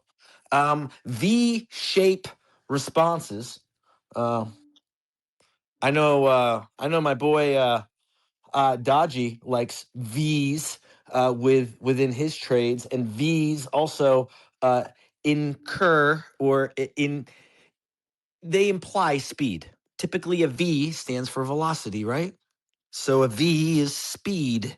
And when we see a V-like response within price, those are when you see relative equals get swept, and then that violent response in the opposite direction. We love seeing that as traders. It's a great way to determine whether we are on side. That is, again, something within the conversation today that Michael is presenting is speed, velocity on the chart. V shapes. Dodgy D, you want to jump in here, buddy? Add you to the convo. Yeah, what's up? I heard V shapes in my user rate. He said V. How you doing, I buddy? know. I'm doing great. I had a great morning trading, so I'm just getting a tan now. Nice, nice. I saw I was in your Discord a little earlier. I said hi. So Oh, you did? I didn't see that. yeah, no, if you look in the comments, I said hi.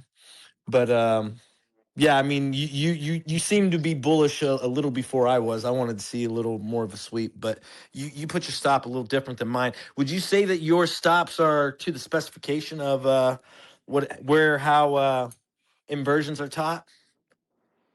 Yeah, I mean, pretty much. I just kind of have my own like intuition stop based off of years of just watching the chart. Like I can just tell when I'm about to get wrecked, Yeah. and then I just get out. Like if it's like a giant nasty death candle, it's like it's going through the midpoint, it's going through the whole inversion. Like I just usually cut the trade. Because like my winning trades won't do that, and I don't want to be in trades that aren't going to do that. We want to I'd, be I'd, we like yeah. speed, right, buddy? We like speed. Exactly. I'd rather be in trades that are just going to hit my TP, not take too long, and if it's not going to do that, then I'm not going to participate. Well, when you really kind of track and measure, and that's, I think, what's interesting within the conversation today, even mentioning about inversions, bringing you into the conversation with what Michael spoke about earlier, and that is the 5 second chart, the 15-second chart, these inefficiencies that end up being left open, where and how you, the trader, can utilize that as a tell. Oh, for sure. Yeah. Yesterday I was trading. There was a 2-minute inversion. It was a little after, like, I think it was around 10 o'clock. And we closed above the gap. And I tell people, I'm like, this is a breakaway gap. We should not retrace back into this gap. We should just speed up. And people are like, how do you know that? How do you know that? I'm like, it's just like, it's just like when you know a trade's gonna go to spool the buy side, like you know that an imbalance should be left behind just based off the speed. You know what I'm saying? So it's just something I watch for all the time. I think speed is so important. I think fib levels are a good place to look for speed. I placed earlier, or we were also talking a lot about gaps. If you look at a previous week in fib levels, the price, what was it on NASI at 346 is also where midnight is at. And if you put a previous week's high and low, and then your classic, 0, 1, and then 618, you'll see the entire day today we've been bouncing off of that 346 price. But when we look for speed, we're going to see closure typically above or below that price, and then you're going to see price fill relative equals unmitigated ranges or gaps or inefficiencies. So fascinating thing. I posted it. Pretty please take a look at where we were, just a classic fib 61.8, and that's at midnight, by the way. So midnight happens to print on a previous week's 61.8. Go figure, right? No way. Must be random. Do you think we're gonna go back to the New York AMLO? I think NQ is so forced in regards to inefficiencies that it can do whatever it wants within 1,000 points, and you can't really say much about it. So it literally has. We're stuck between the weekly open and the monthly open coming off of the 61.8. So I personally, for the previous weeks, as I mentioned before, the 346 would act as my floor or ceiling, mate. So I'll be a bear when 46 is my ceiling, and I'll be a bull when 346 is my floor. So right now, 346 is my ceiling. So 618 is above us. So I'm really looking to see what equal lows we could be looking for. And I mean, we're also dealing with a lot of these, gaps, right? And we mentioned that before. There's a lot in the way of previous open ranges that we have propagated, but we have not mitigated. So I'd be looking for potentially the downside in that. Yeah. Yeah. So I'm ultimately bearish, bro. Yeah.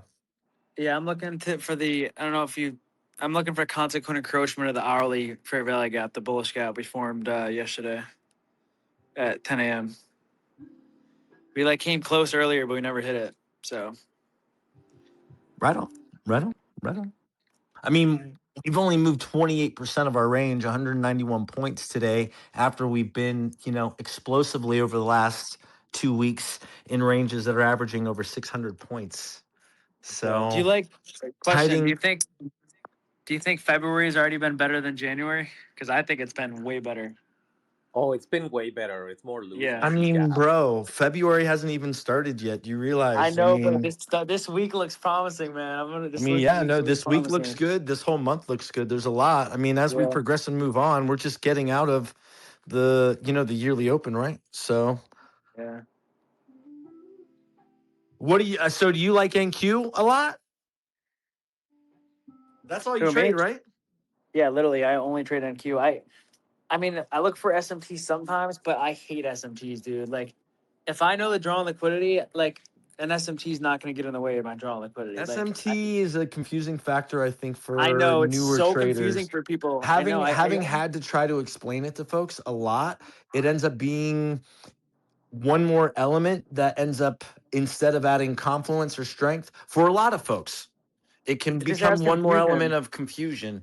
And that's where I think there's a lot of controversy around SMT too. Is that for some folks it adds to their conviction, and for other folks it adds to their confusion. So I mean, it is what it is, but it makes sense. I mean, the controversial SMT and SSMT as well. Dude, it's like, I know someone. I know one of my students who I obviously did the. I talk about inversions, and one of my students like, "Oh, have you ever found the SSMT model?" I'm like, "Bro, enough.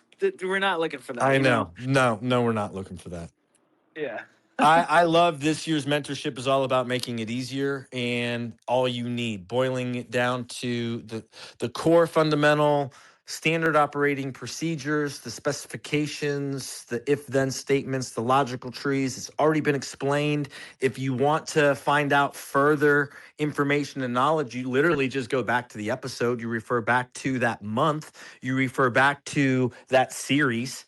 Otherwise, you show up prepped, ready, and, taking notes. Yeah, man. So like that's why I wanted to talk about speed. Speed, That's why I I was trying. believe, is going to be part of the conversation. I mean, Michael's made it clear. At least I'm reading what he's saying today and what he's said. I believe speed and velocity are going to be elements, especially within the sub 1 minute chart. You're going to be able to see it again more so than you're going to see it on these higher time frames. You're not going to see speed on a 5 minute the way you're going to see speed on a 5 second. It's just not. And understanding conceptually, fractally, that that's indeed what's happening is that you're also studying speed, is you being able to understand the inefficiencies that form within the propagation of a range. Because Mm-hmm. ranges propagate, that means they form, and then ranges mitigate. And that means once after they form, they get repriced into. And that's where we're looking for the inefficiencies, the relative equal lows. That's where we're looking for the high time frame, the multi time frame confluences towards creating trade plans and ideas. Right. And so that with trade ideas, being back on that, like I think a lot of people here are new because that's what I've been hearing, or at least they haven't reached a level of where they feel confident in reading price. And so like one of the insights that I found is basically when we're looking at, let's say, a 1 minute range, let's say it's either consolidating or it's like in high resistance, like inching lower, or inching higher. It's just kind of like some wicks, bodies overlapping. We don't have a clear, a clear gap anywhere near us. I think one of the things that really helped me read price is to wait for that violence. Like we'll see a range that has a couple of wicks that are making these little highs, and price hasn't left any gaps. It's overlapping each other, and then all of a sudden we see a 1 minute candle which body goes above the previous highs, the previous wicks. And so when it moves really aggressively higher and it's just breathing, right? It's pumping higher and then it's just kind of resting up there, just kind of moving a little bit lower, a little bit higher, and it's leaving a little bit of a wick on top of it. When that 1 minute candle closes, we're either going to see a reversal or a wick. It's going to overlap the body's gap that was left, or we might continue higher. Depends on, we don't know. So I think that's one exercise that really helped me kind of observe price and actually pay attention to what it's doing, because a lot of times I've been looking at price, but I'm not really paying attention to it. Like I'm not really seeing the vocabulary. I don't really understand what's going on, So like, for example, that exercise of waiting for that movement, we really see some speed, helps me be more attuned to price.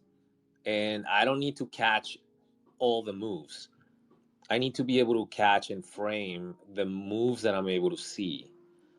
Like you're going to see your move every single time, but you need to identify exactly what that is, right? Is it a gap in a premium of a range, or is it a different gap in a discount of a range? Is it the second gap that it made, right? Is it the first gap in that impulse that we made, because then it left like two other more gaps higher up, right? Or is it, you have to understand what these gaps look like in which time frame, because a 1 minute time frame gap doesn't look the same as a 5 minute gap, right? Okay, hey, to So your point, Francisco, and in my comments, I just want to add again breadth to yeah, yeah. the conversation. We are being asked. Well, there are haves and have-nots here in the conversation within the ICT community. There are folks who do not have the 5-second or the 15-second chart, so we're talking about something that they don't have or don't have access to, and they're saying, "Well, what about me, Kit? What do I do? I don't have access to the 5-second. I don't have access to the 15-second. What do I do?" Stay focused on the one. Focus on Yeah, the what you one got. minute. Yeah. Focus on what you got. I mean, I understand different folks don't always have access to the same thing, but what is being taught and what we're going over are, microstructure. So you're going to be able to look at microstructure within a 1-minute chart. That's what it is. I So, find it, if I could say one more thing, my yes, wife, sir. Yes, sir. Yes, sir. my wife had to ask for permission on this one. She's looking at me, how many more are you going to do of these? All right. So I heard what you just said about the lower sub 1 minute data. And I get this a lot in the YouTube channel comments too. They're like, I don't have that. I don't have that access. I'm trying to learn this for free and that's the other thing. So I think it's reasonable to say this, even though it won't feel reasonable receiving it if you're in this portion of the community. There's this misnomer that you can learn how to trade without any investment at all on your part. And I'm going to tell you, you can get to some measure of aptitude doing everything 100% free. But if you want all the advantages that I'm making available with the lectures I'm doing this year, you will have to avail yourself the 5 and 15-second data. And I don't care where you get it from. I don't have an affiliate with TradingView. I could be making money with them by telling you to do it. I declined it. And like I said, if you all doubt this, I will show you the screenshot. I will live log into TradingView and you can see that the person asked me if I wanted to do it. And I said, no, I don't do it. I don't ever do any kind of affiliates. But you don't necessarily need what I'm teaching this year. You don't need it because everybody else out there has been making money not using what I'm teaching this year. They don't even know what I'm teaching yet. And there's people making money all over the place doing stuff. They're trading 1-minute charts, they're trading 5-minute charts, and 1-hour charts, they're trading a daily chart. They're just using what they are comfortable with the resources they have. But if you're trying to make money, okay, think about what you're talking about going into the highest form of financial careers stemming around money, currency, and you want to do it with no costs, no investment on your part. You want everything for free. You want everything just to be the cost of your evaluation and then get rich. And I don't think that is a practical perspective. I don't think it's realistic. And if you are sincere about doing this, you will invest in yourself. You're not buying anything from me, okay? But you will invest in the tools and the resources that people that know what they're doing are illustrating. This is what we're getting the information from, the data. And it's your choice to avail yourself with it or not. It doesn't make a difference. But you don't need this to do well. But for the people that are sincere about it, they're going to make, whatever concession they have to get the resources, you're going to invest in it. It's not even that much money, man. I think, if I'm not mistaken, I believe it is like $8 to get live data. Yeah. And then I don't know what the platform costs are for it, but at some point you're going to have to make an investment in yourself. And that's a really good litmus test, because if you've been pretending that you've been studying, if you've been pretending that I'll watch some videos, I did some journaling, you're going to know that you've been doing the research. I have students that have like PhD level like notebooks, and I'm impressed by what they've done. I'm like, wow, this is crazy. Like, this is really, really good. It's better than I would have done if I was marking it all up and tried to teach it just from the text perspective. But they have taken it serious. They took it upon themselves to say, hey, look, I'm worth this. So if I have to have a second job, if I have to sell certain things to afford, a couple months of this stuff to learn how to do it. Because once you know what you're doing with it, If it requires you to stop paying for it to save up money, make some changes in your life, then that's fine, because it's like riding a bicycle. Once you know what it is that you're utilizing these timeframes for, it's for practice, first and foremost. But then you can transition into higher forms of precision, risk management, stop loss management. Everything will be enabled on a higher degree of precision with these lower timeframes. But if you don't know what you're doing, just because you have these lower timeframes, it's going to be the perfect excuse for a fool to get out there and say, well, there's a fair value gap. Let me buy that. Let me sell that. That's not what you're supposed to be using them for. Okay. That's why I waited this long to teach this stuff, because it would have been communicated erroneously by a new student or a new trader coming to me and saying, well, ICT said this is the only way to do it, and I'm going to trade it, and I lost a lot of money. There's lots of setups that fail because I'm looking for this, that, and the other thing, and not know what it is I'm teaching this year. Highly technical skills. That's what he's teaching you guys. And he's telling you a highly technical skill can be refined and enhanced on a lower time frame. Period. There's no arguing. There's no, but I can't. Okay, if you can't, then you can't. Okay. Find a way to invest in yourself. From a community standpoint, this year, it's really about refining your technical analysis. And you're doing that in high definition. You're learning it for free. The fact that you need to invest something into yourself, guys, it's just what it is. You have to invest in yourself. You have to invest in yourself, which is going to be time and energy first and foremost. We're all here for it.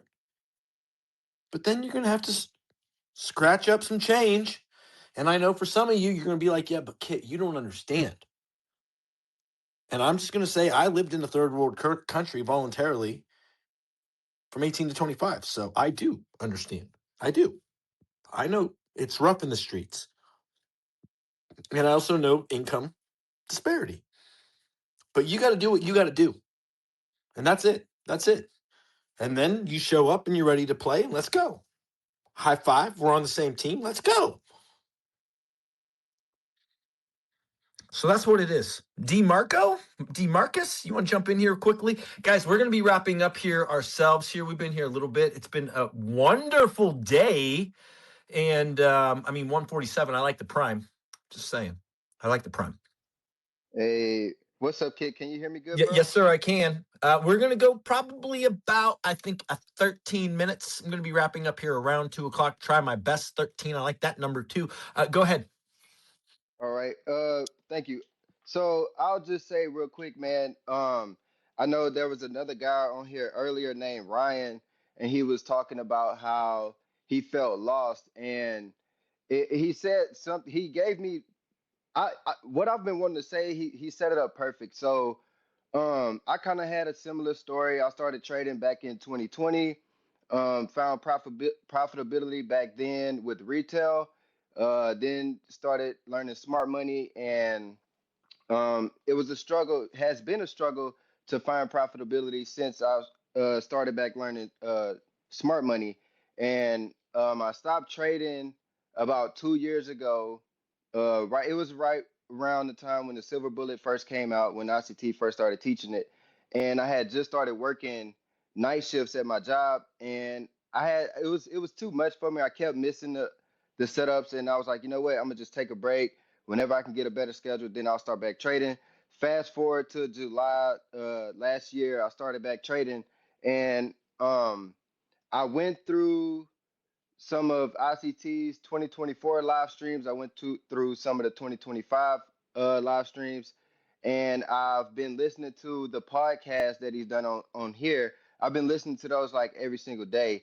And one of the things that I want to say that has helped me the most is to take the money out the way. Like, people, it's like when you're trying to learn this stuff, you cannot be on the funded account trying to learn this stuff. Like, yeah, you may have some hits here and there, but to really get it down, and this is coming from somebody who used to be profitable, you know, you gotta remove the money out the way.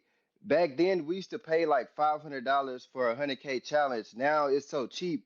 you can get in these prop firms, and it really mess you up. So something that helped me is journaling. ICT talk about this all the time. I've been journaling all of my trades, and like the growth is crazy. Um, Also, I passed some funded accounts, seen some profits, wasn't able to withdraw them because I was too impulsive.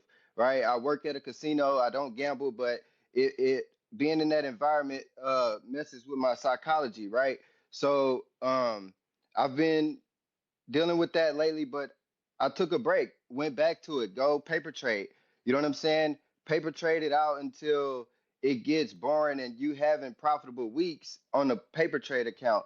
Like I feel like right now I'm at a confident spot to where okay, I'm ready to go ahead and get back in the funded account and reach profitability, and my confidence is there because I've been doing it on paper trades to the point to where it's been boring, right?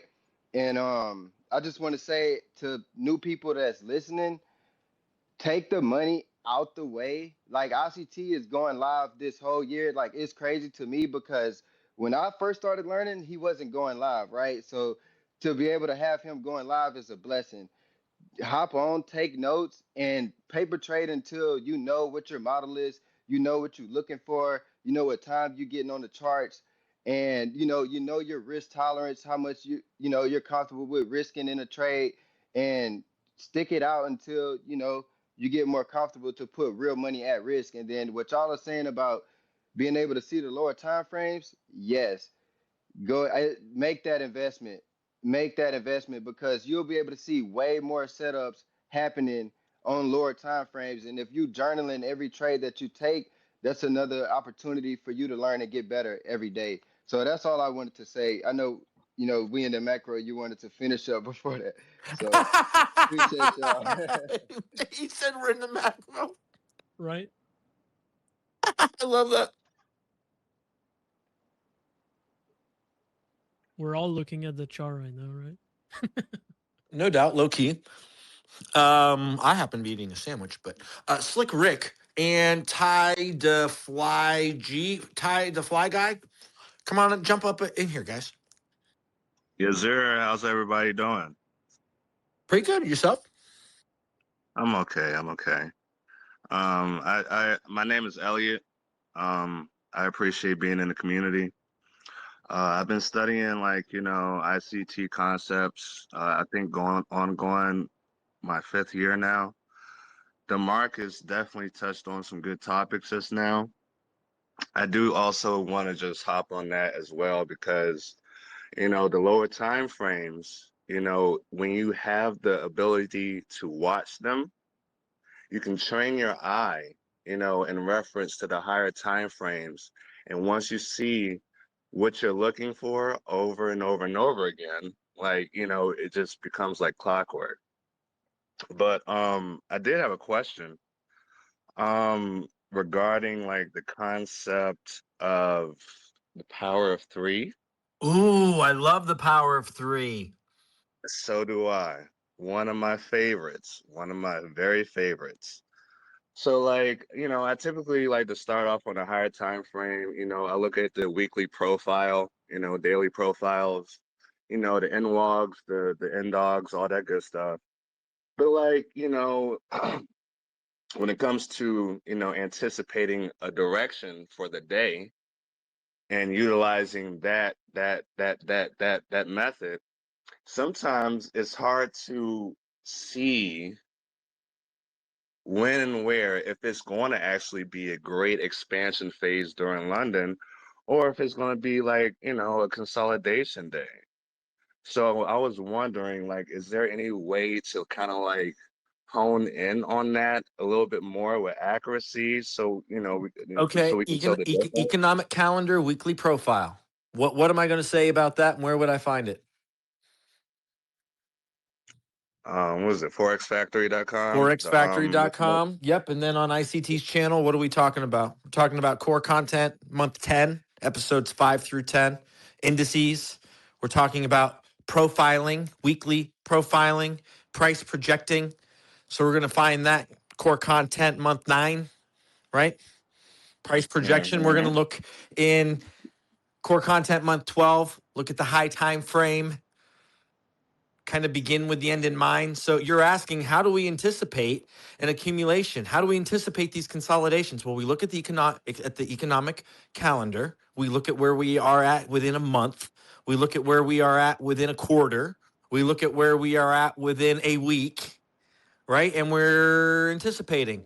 I might not get the strongest distributions coming off of week one of fill in the blank month, like I might get on week 3 or 4, right? Right. So the accumulation is Mm-hmm. naturally going to be typically towards the beginning of our open, of what our open range is, of our point of reference, which is open. Right now, what are we dealing with right now? February, what are we dealing with? Yearly open, quarterly open. We're in Q1. We're in month 2. So we have month 1. Now we're in month 2. So we're at the beginning of month 2, which isn't going to be as frisky maybe as the end of month 1. End of month 1, sure the fuck was, wasn't it? Little black swan event in the metals, right? Got a little squirrely there at the Yeah. end. So anyway, point being, at the beginning of the month, we're month 2, quarter 1 within the year. So how do we anticipate accumulation? Well, we start looking at AMD and we start looking at where we're looking at in far way of the opens. We got a monthly open, we got a weekly open. That's what we're consolidating right between right now on NQ, isn't it? Monthly open and a weekly open. Go figure. How do we get on side with understanding these open ranges? We go back to gaps. Why? They're bigger. Why? Because they're draws. Why? Because they propagate and then they mitigate. That means price has to go into them once they form, and then it will leave. That's going to give us an idea. So if it's a gap and go, that's a model, right? If it's a we open and there's a gap and price retraces back to a previous close, that's a model. Don't we have 3 sessions a day too? Ooh, I love that. AMD, Asia, Yes, sir. 3 London, seconds. and New York. I know David, his FX for living model, very, very, very much based on ICT's teaching, is incorporating. Day, right? Yeah, do you want to pretty please elaborate a little bit on that model, with the ICT based model that you trade, buddy? I mean, it is the classic day, basically, like, so I started on Euro USD with that model specifically. So, Asia session, London session, and basically New York the next day. I mean, overnight, right? So yeah, it's pretty much that. Like, that's the par of 3 of the day, right? And that's what I was trading, and I'm still trading it. So yeah, I love that. I just want to add, I mean, one of the look back ranges for the FX for David in the model he utilizes is a 9-hour look back, right? Yep. So you're looking at the FX open of 1700, and then you're looking at 2 a.m., correct? 2 a.m., yep. Yeah. Interesting timing. I want to add one of my favorite time frames to look at, and it's reflected in ICT's models, and a lot of folks don't think about it, but it's the way in which specific candles open, and that's the 11-hour chart. I like the 1600. I like the 1800. I like the 5 a.m. I like the 11 o'clock, the 11-hour range. It's fascinating. It goes back to so much of what ICT has taught in the way of the central bank dealers range, the Asian range, where and how we're looking at midnight and the swings that are coming out of midnight. Like today on NQ, I can't believe it. The 61.8 of a previous week is on midnight. Go figure. Can you believe that? Time and price, right? It's wild. I mean, So it's I mean, it's there every day, like. It is, buddy. It is. We're at 2 o'clock, so we are freshly at the half of a macro here, going into the 4-hour close into the open. See, that's something else when we talk about macros. I want to end on this note. Macros, I like macros that have that multi-time frame confluence to it. 1400 is a good example, right? With a 4-hour candle opening and closing, with it being the 50-10 of simply one single hour, but that one single hour can have this reverberation into the market that has a higher time frame distribution. So therefore, it's interesting to me. I have a question. Yes, sir. Another one. Yes, sir. So I hear a lot about the hourly macros, like the 10 minutes before, the 10 minutes after, but I haven't dived Studied into it. that. Yeah. Yeah. So like could you touch on it a little bit for me? I would definitely appreciate that. What's this thing ICT calls 50/10s, right? Is that the question essentially? Like I heard of this thing. It's called the internet. Once it gets popular, it might be used by some Yeah, folks. I can Google it. I can Google it. No. I hear I got you. It's a good question. It's a good question. What's the importance of the 50/10? Short, easy answer. Fractal delivery. And when we look at the hourly, I think it's super interesting. He asked the question in the live stream. We're in Trader Roundup, but I'm not sure. But how long is New York? Does anyone know?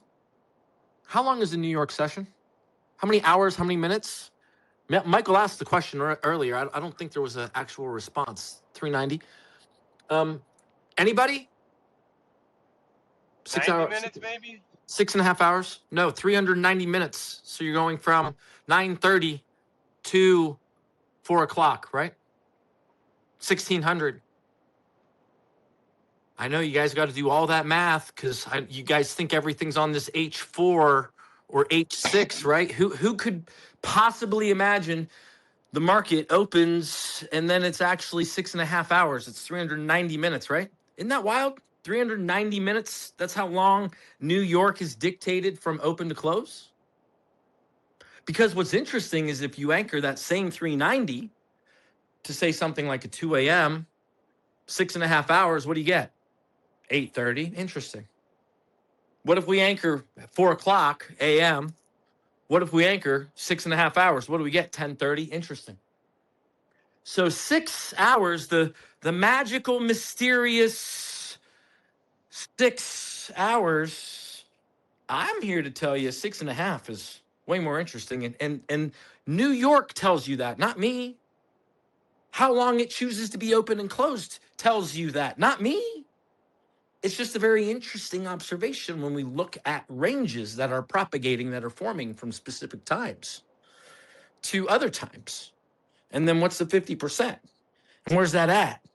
And why would you want to trade from one side of a range to the other? Which is the whole conversation we're having. 202, I like the time. Very harmonic.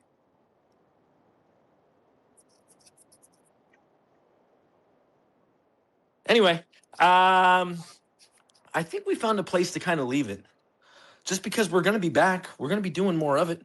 It's recorded. There's a lot here between episode 1 / rug pull to part 2, episode 2 of Trader Roundup today, and where and how, Michael is going out of his way to participate with you and engage with you and mentor you personally. If you come in with the right question and the right energy, you never know. You might get that response that, I'm pretty sure CR today is going to appreciate that mentorship he got. And anyone that goes back and listens to it's going to really value and appreciate it too. So with that said, we are going to leave it here, ladies and gentlemen, just because we know we're going to do it again. So pretty please share Trader Roundup. We have part 1 and part 2. Share it on your page. This is kind of like the secret gem. And folks have to go out of their way to find it. Trader Roundup is the Easter egg. And if you are not engaged with Trader Roundup, you're not going to know anything about the IFEG. You're not going to know about the second stage distribution. You're not going to know about macros. You're not going to get the clarity of lessons, the anticipated delivery of what was wanting to be said. And fortunately, Michael, gets to hear what you understood. So we get that sharpening of the sword, real time, the finger on the pulse. It doesn't get any better, ladies and gentlemen. So with that said, thank you for being here. Thank you, everybody, for your time. Thank you, Michael. Look for, go to Kitt Trades on YouTube. We're going to be pushing a lot more of the content there. And then also look here. It's going to be here. It never, ever goes away from here on X either. So be looking for it on the Kitt Trades YouTube channel and or here on X. All right, everybody. David, thank you for co-hosting with me. I can't wait to see you again. Can I get 2 minutes, please? You can, Hamoudi, because you want to know why. Please, You can asked. I get 2 minutes? Yes, sir, you can, because you asked, because we love you, and because high five, buddy. Nice to see you. Go ahead. Thank you so much. I have some questions to. I want to ask Michael. But Yeah, you realize he's I not will going to just come answer, to the right, point directly. Hamoudi? Right? You know he's might not answer. Right? Anyway, I hope he. Okay, I The hope he will question will be listen. here Never for mind. posterity's sake. Okay, go ahead. It's yes, yeah, okay.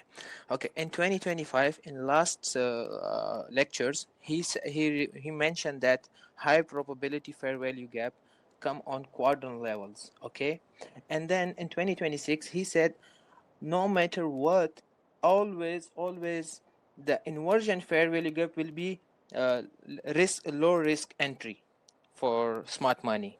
After the total soup, inversion fair value gap will be the low risk entry. Okay, now my question is the inversion fair value gap, the fair value gap come on quadrant levels can become itself inversion fair value gap, because inversion fair value gap is very powerful.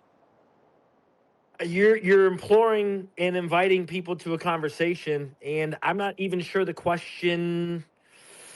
Maybe you can reformulate. Yeah, I'm not sure anyone can answer that, Hamoudi. Thank you, David, for helping me add clarity there, because I don't think we understand, brother.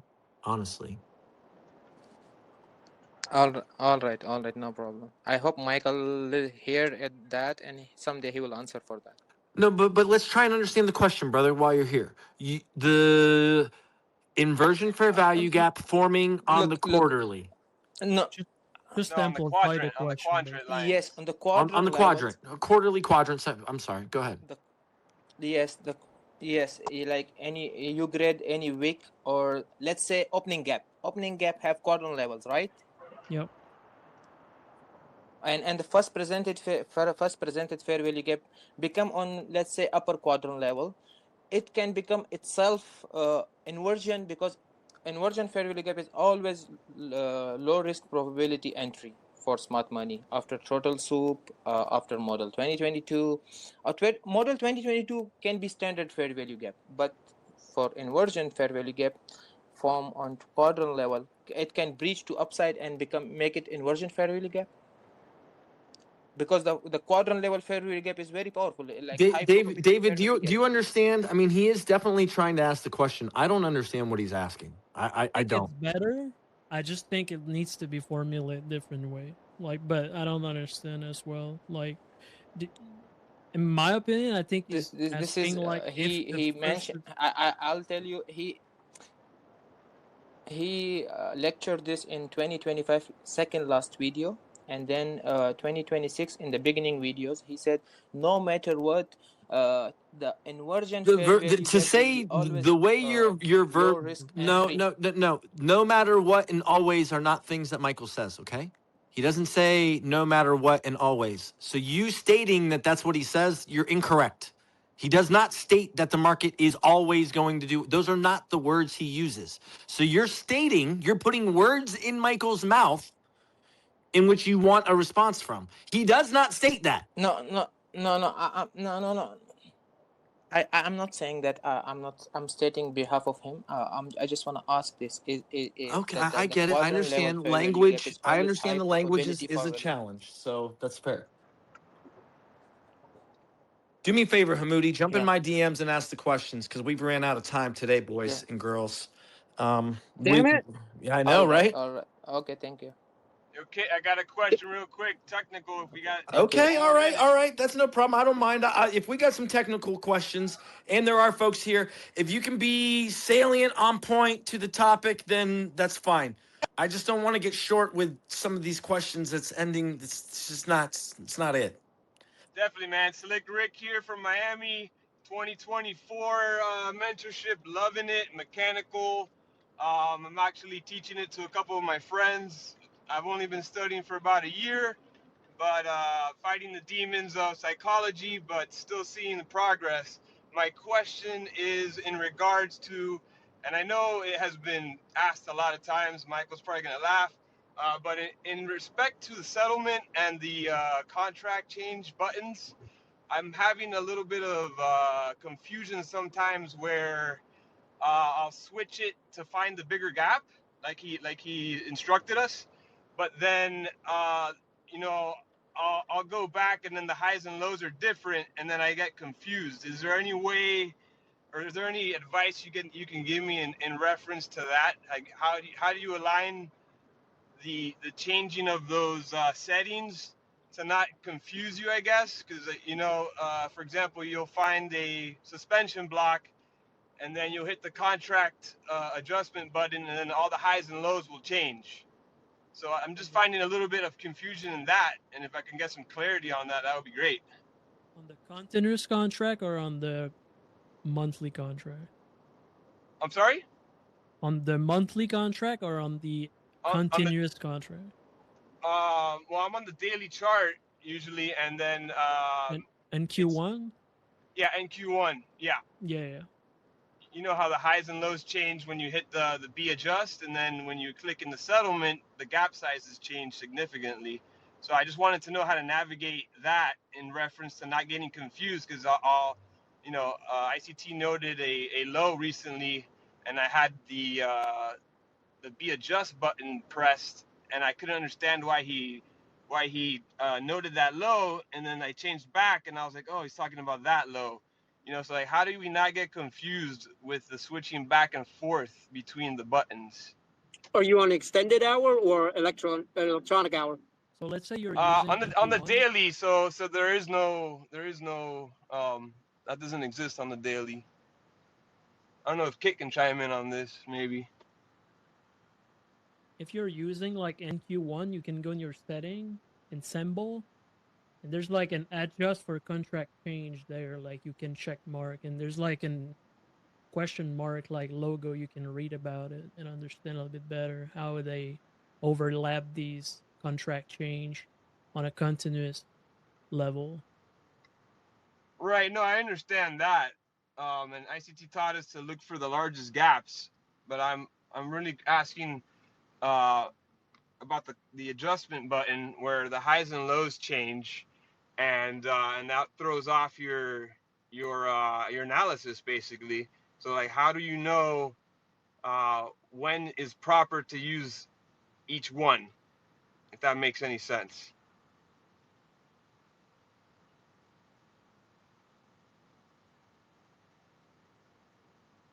Maybe not. I don't know.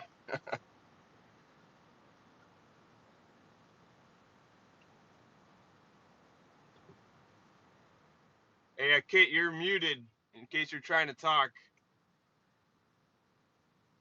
Pose the question on Twitter, okay? Send me a screenshot and ask me the question, and I'll respond to you. All right, sounds good, Mike.